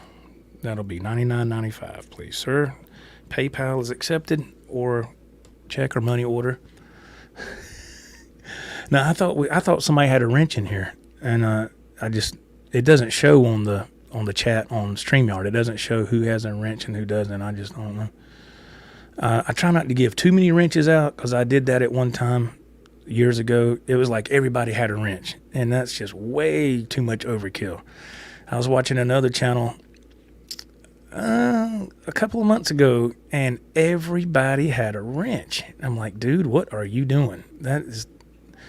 No, that's not how you do that. You don't need to give out that many wrenches. That's ridiculous. But whatever, it's that person's channel. They do what they want. But I did that once, and it's just nah. Let's see. Bozique, I think he's chiming in here.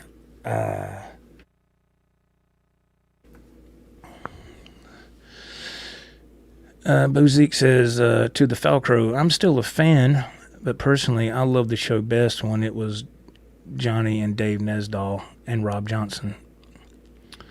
I like the new crew too, but the old lineup, yeah, I liked it when it was just Johnny and Dave, and Rob would come in once in a while. But when it was Johnny and Dave, I liked it, and then when the lineup changed, I was not interested anymore. I just wasn't. Just for me. I mean, it is what it is. Yeah,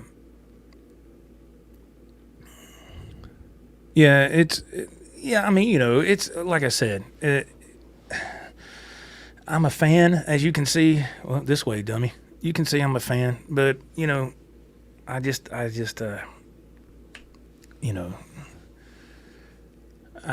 think it could be a little much when it's the same subject matter. I mean, a little change up is good. That's just my 2 cents. It doesn't mean it's bad. You have to be careful nowadays because people get their feelings hurt. It's just, really, really easy. So I'm not trying to be that way. Let's see. Yeah, Dave Nesdahl was great. I actually had a chance to meet Dave, and it was close to Christmas, probably about 5 years ago, 5 or 6. It came up on my Facebook feed. His father lives not far from me. His father lives in up in North Carolina, and I forget the name of the town. Man, I had it on the tip of my tongue. But his father and stepmother lives up there, and Dave Nesdahl had sent me a message. Again, this is like 6 years ago, and he said he was going to be in town for Christmas to visit his father and stepmother, and that I want to come and meet him. And I was like, yeah. So I drove up there. It wasn't far, and wasn't long of a drive for me from here.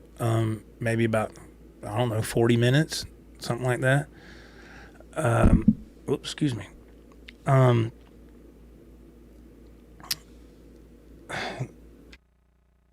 Went up there, met him and his father and his stepmom, and he was nothing but super nice, man, super nice, and just really down to earth. And his father, Dave's father, invited me back that next night for a jam.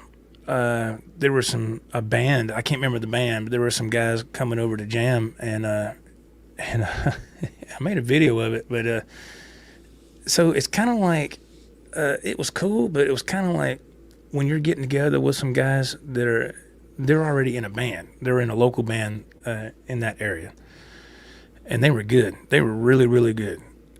And so I'm sitting around. Everybody's in the living room of Dave Nesdahl's father's and stepmom's house, and everybody has their amps, and we're all sitting there and we're playing. And it's just one of those things where you just jump in and play. You can't. It's not the environment to go, how do you play that song? Because if you don't know what you're doing, don't open your mouth. It's just one of those situations. Either you know how to play it or you don't. If you don't, because he asked me, Dave's dad said, hey, you want to come back tomorrow? We're going to have some friends over and we're going to have a jam. Would you like to come and jam? I said, yeah, sure. So I come back the next night. It was cold. Man, it was cold. And my dumb ass, I forgot to take a jacket. And so I took my amp, and I had a Wolfgang Special, and I haven't had it long, and went up there, and they had just got done eating dinner, and I remember I had left the house. I didn't eat anything. I was about to starve, and they had just got done eating, and Dave's father said, hey, fix you a plate. You want something to eat? I said, no, I appreciate it, sir. I'm good. And because I didn't want to be the only one sitting there eating after everybody was done. I was like, that's kind of embarrassing, And I was hungry, man, but I said, nah, I ain't going to do that, And so everybody gets their guitars and their amps and all that, and they start playing. They start playing just these standards. And some of them I didn't know, but I was watching their hands at the chord progression, so I was able to jump in. But it was like, now this is a band, so these guys they're a well-oiled machine, and I'm just sitting in. And nobody's telling me what songs we're playing. There's no kind of run-through. They just start playing, and it's almost like every singer of this group, they could sing their ass off. And they looked at me and said, you sing? I said, nope, I sure don't. I sure don't. But it was cool. It was just, it was like, it's like I was there, and I was kind of joining in for the jam. But then again, it was kind of like, don't let that new guy play any lead. Don't let him play nothing. Hey, so-and-so, you play it, So it's like I just had to jump in there and take charge and just play lead on one song. And one guy, I remember he looked at me. He was playing bass. He looked at me, he went, and he kind of, I could see out of the corner of my eye, he kind of went like that. Well, good Lord, dude. Everybody else, well, come on, man. Share some of the pie, right? But the point of the matter is, Nesdahl was really nice. It was nice to meet him. His dad and stepmom were super, super nice people. But it was, it was an experience, and it was fun. It was fun.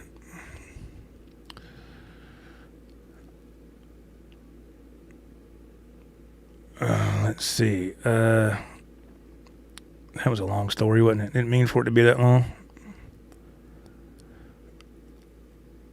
Mark Tanner, what was he saying? Oh, yeah. Yeah, man. Thank you. Thank you very much. Thank you, sir. Appreciate that. Let's see. What else we got going on?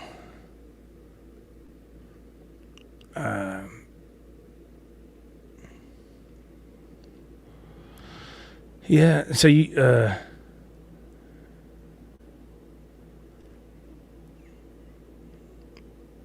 been in there. What are you talking about, Edwin? Being in a jam like that and people just kind of looking you over? Is that what you're talking about? Yeah. Charlie S., hey, man, how are you doing? Thank you for joining. Yeah, if that's what you mean, yeah. It was cool, but it was kind of, I don't know, it was kind of odd and weird at the same time.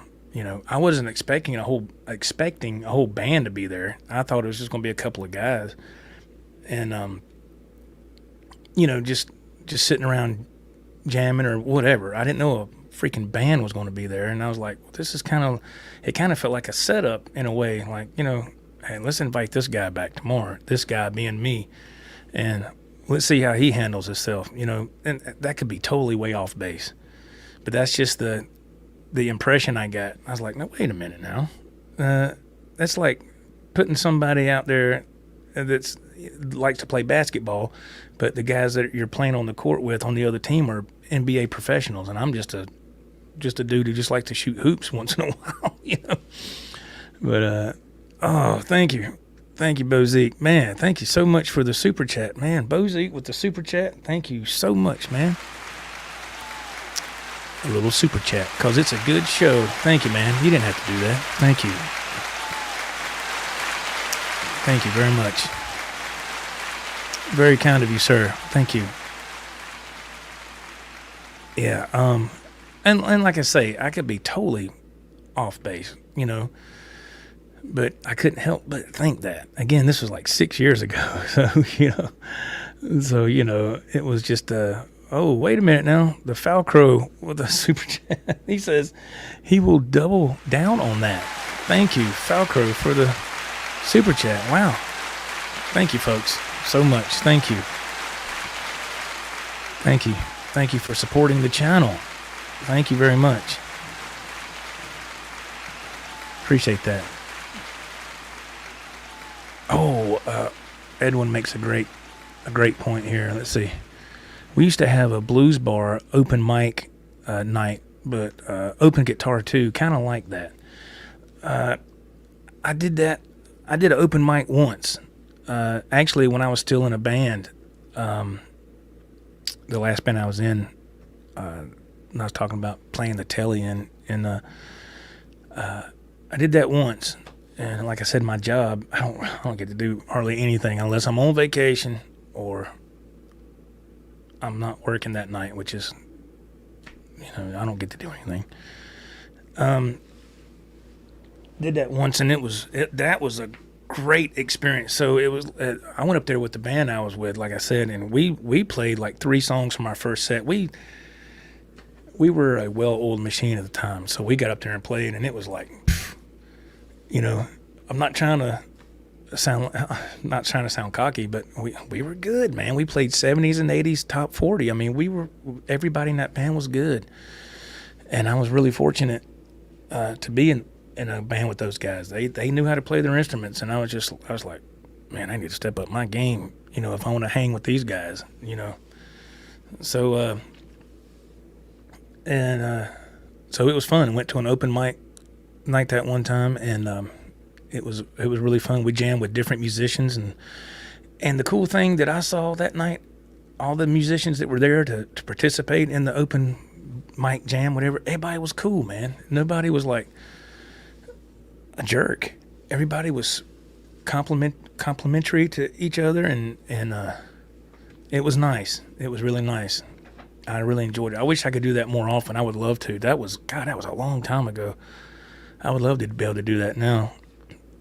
But it's been a long time. Like I said, I wish I had the time. Let's see. When they don't want you to play lead, that's when you go to bust out the Steve Vai licks. Oh, shit.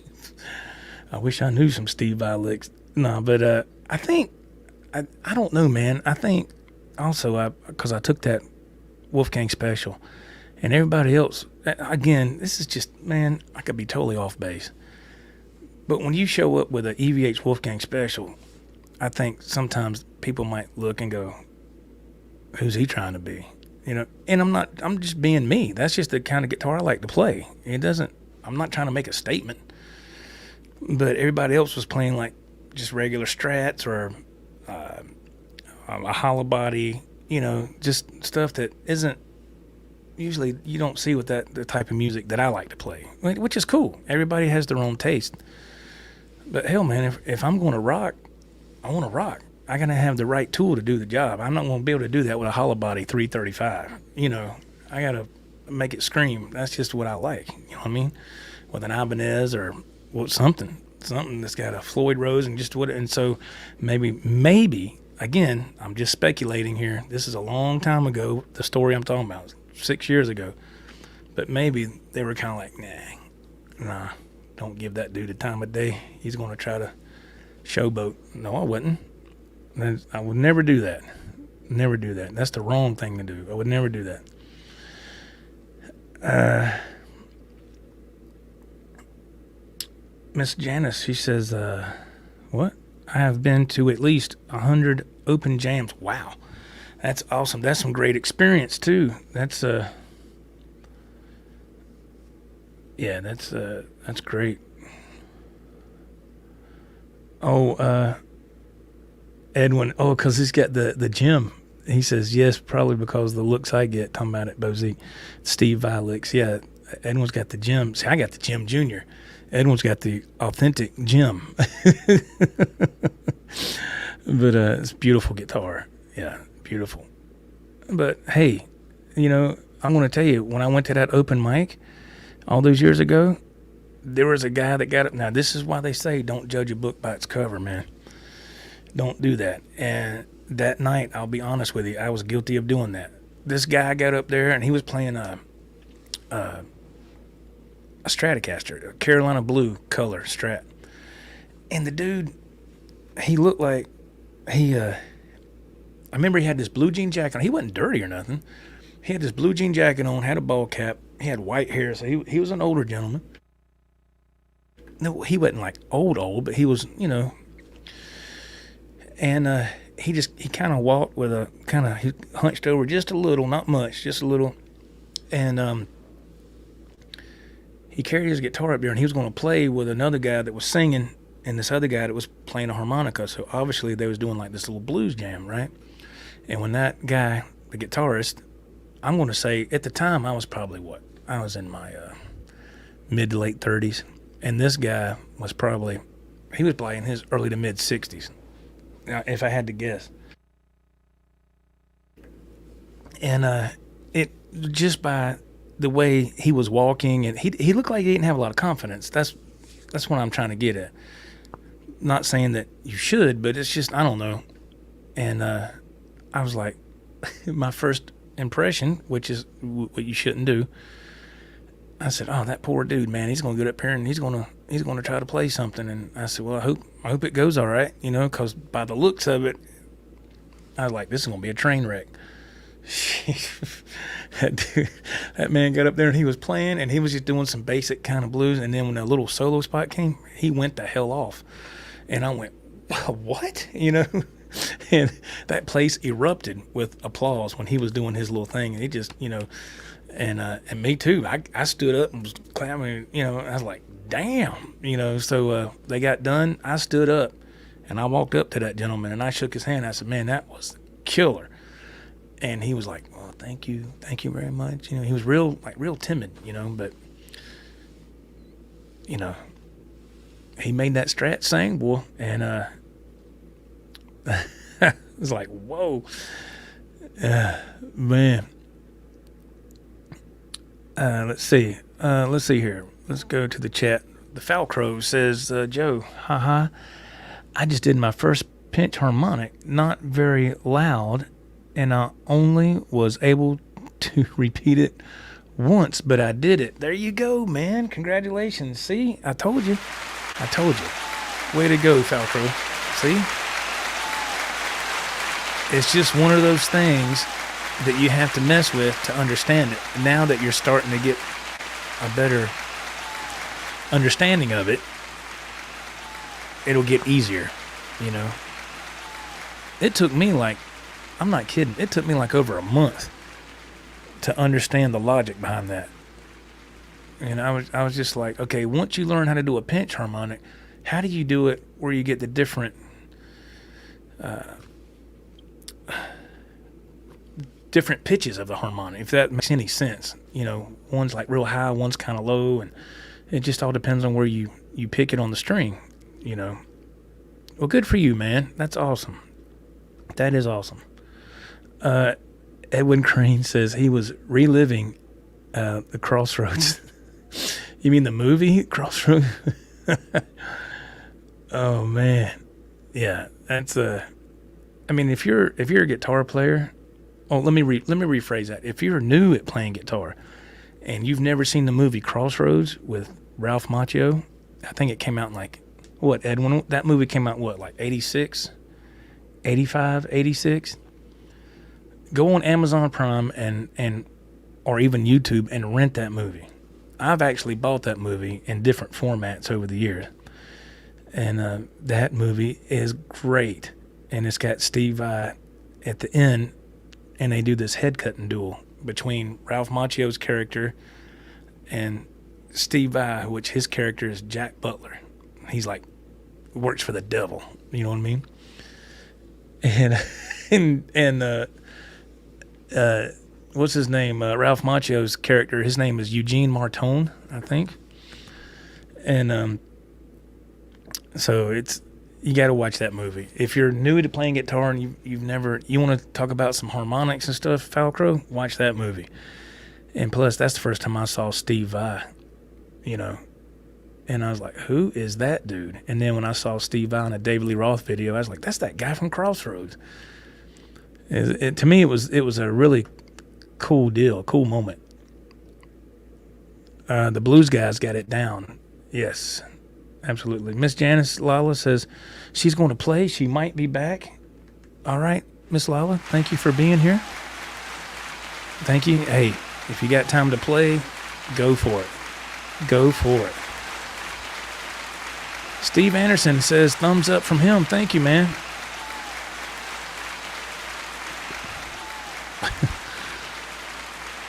Oh, yeah. Bozique, yeah, great acting job by Vi performing, not being able to play that lick.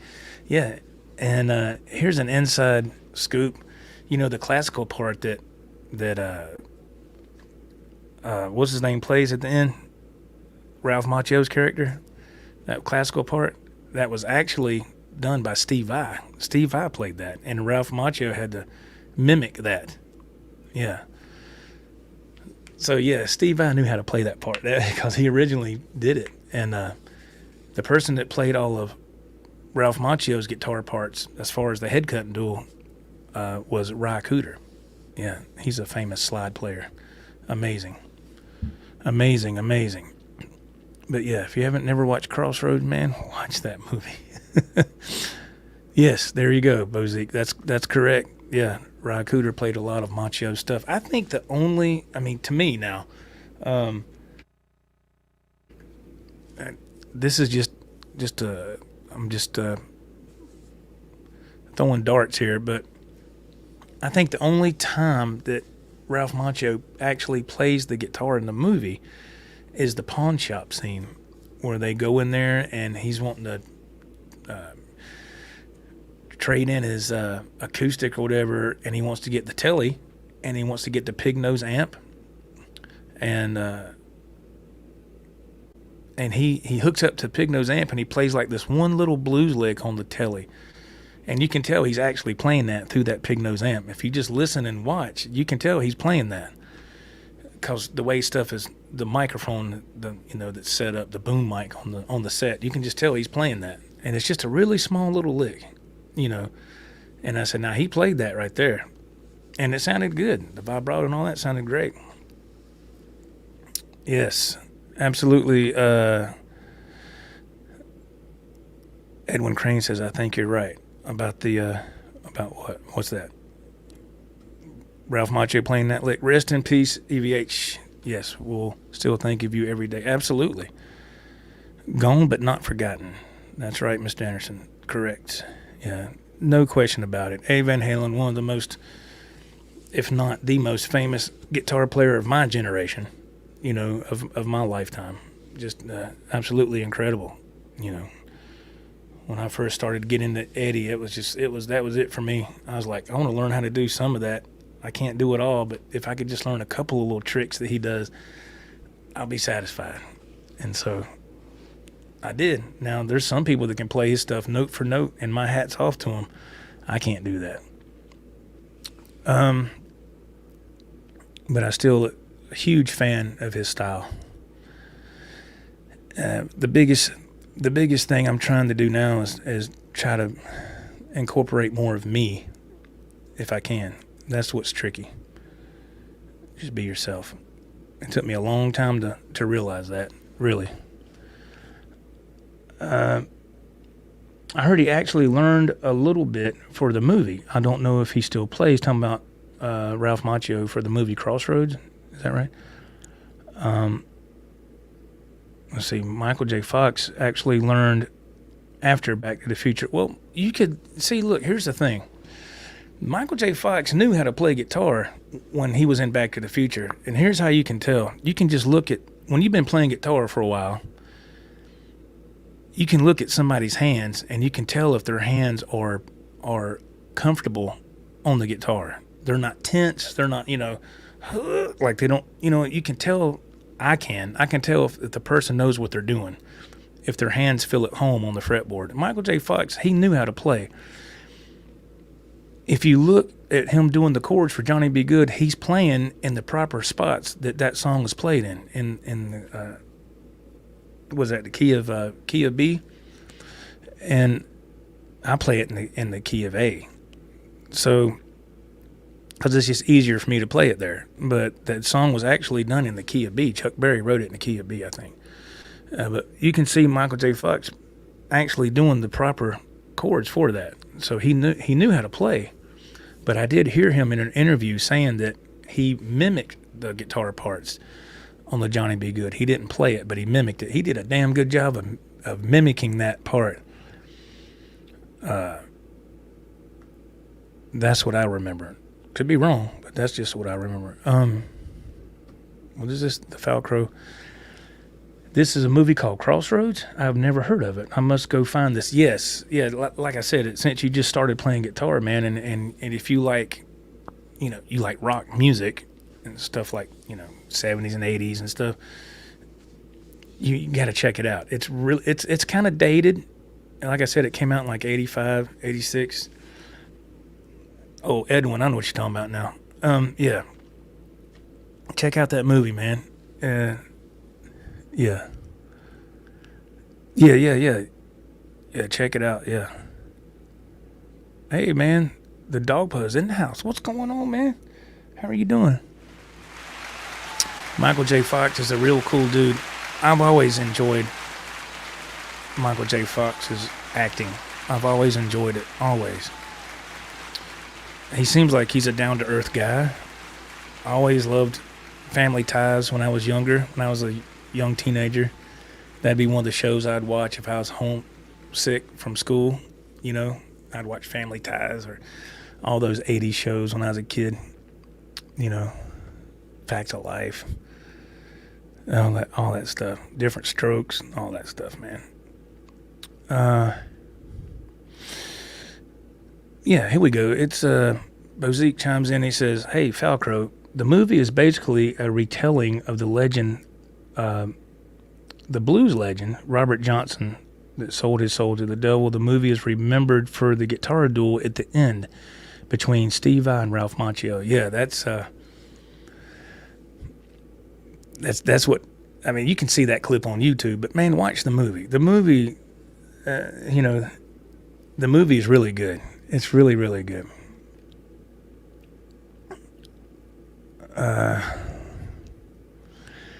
Steve Anderson chimes in. Let's see. What's he saying? He was reading a recent greatest guitar solo of all time in a guitar magazine. Comfortably Numb finished in first place. Eruption in second. Stairway in third. Okay. That's the one thing about those lists.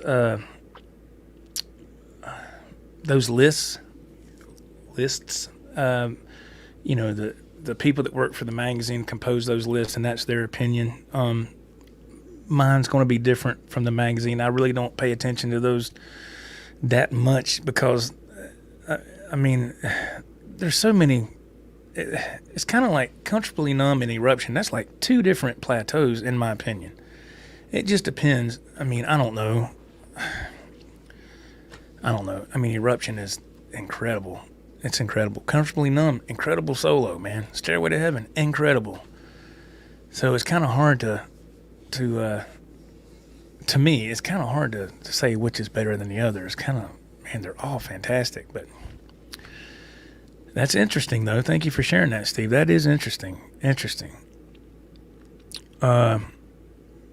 Edwin Crane about Michael J. Fox. He knew a little something. Yeah. Oh, yeah. He knows how to play.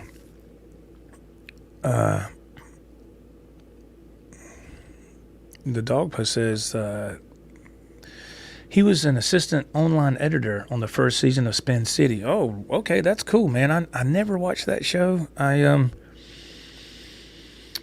just couldn't get into that show. I just to me, this is going to sound weird, but to me, when I see an actor on the big screen, and then when I see him on the small screen, I'm like, man, that's weird, you know. Even though it happens more now because of you know, everything we're dealing with in this country as far as COVID and everything else. But you see that more now.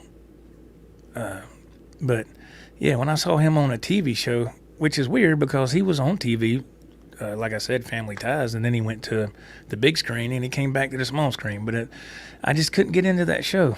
But I never watched it. I think my mom said she liked it. I never watched it.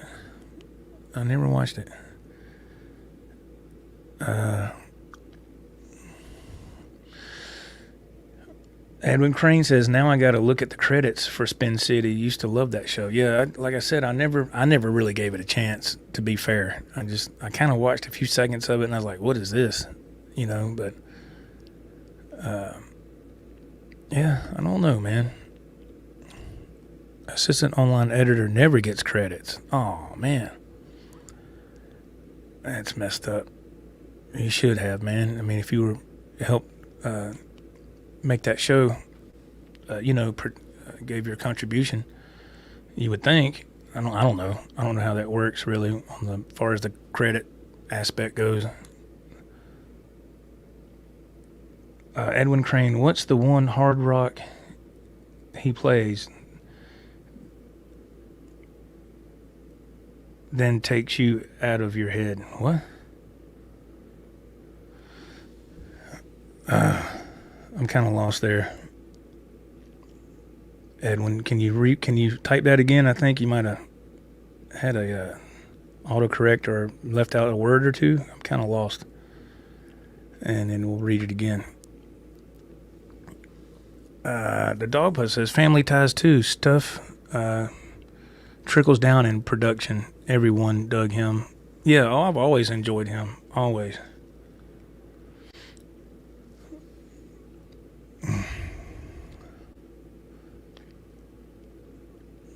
What's the one? In other words, what hard rock song?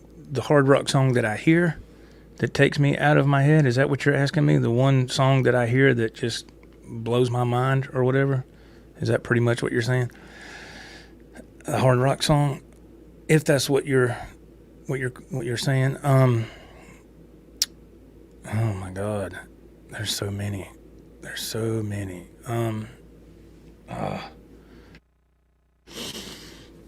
Kind of gets my adrenaline pumping. You know what I mean? Good Lord. Yes. Okay. All right. I got you, Edwin. Sorry. I was just making sure. I was kind of like, I guess the way I was reading it wasn't really helping. The Dogpa says Highway Star for him. I would say this is going to sound cliche. It's going to sound cliche, but I'd have to say like Panama. I love the intro to that song. I love that song. When I hear that, it never gets old. It never gets old. I just love that intro and the harmonics, and then when Dave comes in with the comes in with that, and I love that. It still gives me goosebumps today. And so I would have to say Panama. Bozique, the song that gets him pumped up is Bang Your Head by Quiet Riot. But there are so many others. Yeah, it's hard to narrow it down to one, isn't it? Bozique says Panama is a good one, Joe. Yeah, I just, there's so many good ones. Edwin says that's a great one. Thanks, man. Yeah, speaking of Quiet Riot, Bozique, did you, or anybody, have you seen the Quiet Riot documentary? I actually bought it on YouTube. Because you can buy movies on YouTube now as well as Amazon, but YouTube's gotten that game too. Oh, Girls, Girls, Girls. That's a great song, Mike's himself. Yeah, the Dogpa says he likes the Panama intro as well. Yeah, Girls, Girls, Girls. That's a great song, and it's simple. It's their stuff is always down a whole step, but it's simple, man. It's so simple.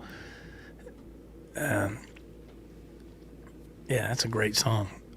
I've covered that on. It's great. It's a fun song. This I don't know. Can you see it? This headstock is for a Washburn Nuno Betancourt low budget model, and I keep it tuned down a whole step just for playing like Girls, Girls, Girls, stuff like that. I need to put some 10s on it. It's got some 9s on it, and it's like they're like rubber bands. They're real loose. It won't hold its tuning because it's just the strings need to be thicker. But what was we saying? The Quiet Riot documentary. I saw it on. I bought it from YouTube, and the drummer, he was the last surviving member, I think, or last original member. No, let's see. Wasn't Rudy Sarzo? Wasn't he like the bassist for them? And then he kind of went his own way. But anyway, the drummer, he was trying to do some shows with under the name Quiet Riot, and they were looking for singers, and they found this one guy that sounded just like the original singer, and but he just didn't really look the part, and he couldn't remember the lyrics. So after he screwed up 3 different times, they let him go, and they found another guy who was really good, and of course they kept going through singers. It was sad, man. It was sad. Man, they would just play like these festivals, like Rocklahoma or whatever, and it was just, the same old kind of cliche thing that happens now with that kind of music, which is so sad, because I remember when I was a teenager, I never thought that music would leave. I thought it would always be here. Whatever you want to call it, hair metal, hard rock, whatever. I thought it would always be here. And, nope. Things change. But yeah, that's a great documentary, man, Quiet Riot. I can't remember the name of it, but if you Google it, I'm sure it'll come up, man. It's really good. I didn't think it was going to be that good, but it's really good. And it's basically the drummer, he goes through all this stuff trying to get a singer so they can get on the bill for the summer shows. Of course, he's passed away now, and it's sad state of affairs, man. But there's so many great songs. Yeah, I remember hearing Bang Your Head when I heard that the first time, I was in junior high school, and that was heavy metal back then. I remember hearing that. I was like, what is that? And of course, I wasn't into guitar then. That wouldn't be for another year or two. And then, but yeah, it's a great album, fantastic album. It's sad that they never reached that height of success again, after that. Let's see here. Mike himself says he likes Gage 11's dropped a whole step, pretty much all Motley Crue tunes. Yes. Yeah. Like I said, that's got 9s on it, and it's impossible to keep it in tune.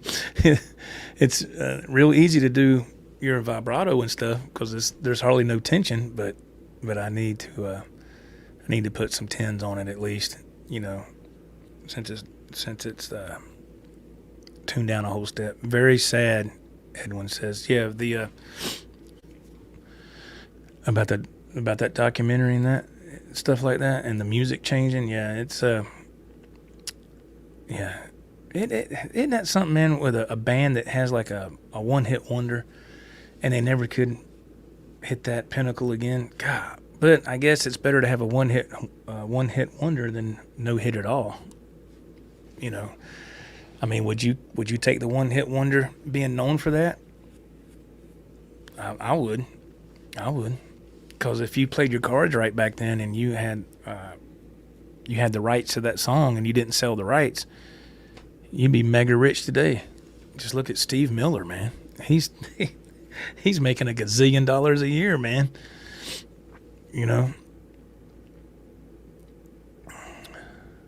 Edwin Crane. Let's see. Uncle Jake was good to Motley Crue. Now, who's Uncle Jake? You're going to have to help me out there, Edwin, please.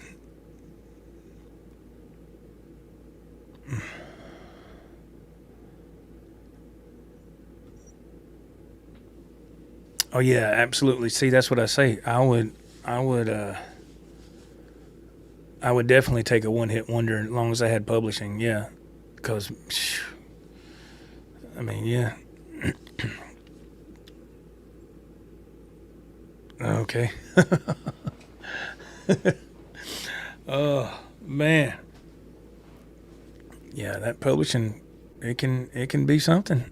If you line it up right, man, it can be something for real. My God, we've been on here for over 2 hours. Jeez Louise, man. Holy smokes. All right, well, I guess we'll get off here. It's almost 11 o'clock. So, wow, thank you, everybody. I wasn't expecting this to be that long.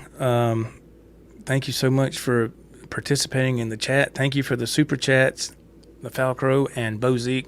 Thank you so much to everybody who took the time to come in and say hello for this live Guitar Stories number 5. It's awesome. If you're watching this on the replay, thank you very much. We'll see you again. Thank you. God bless y'all. Be safe. Keep rocking. See you next time. Bye-bye.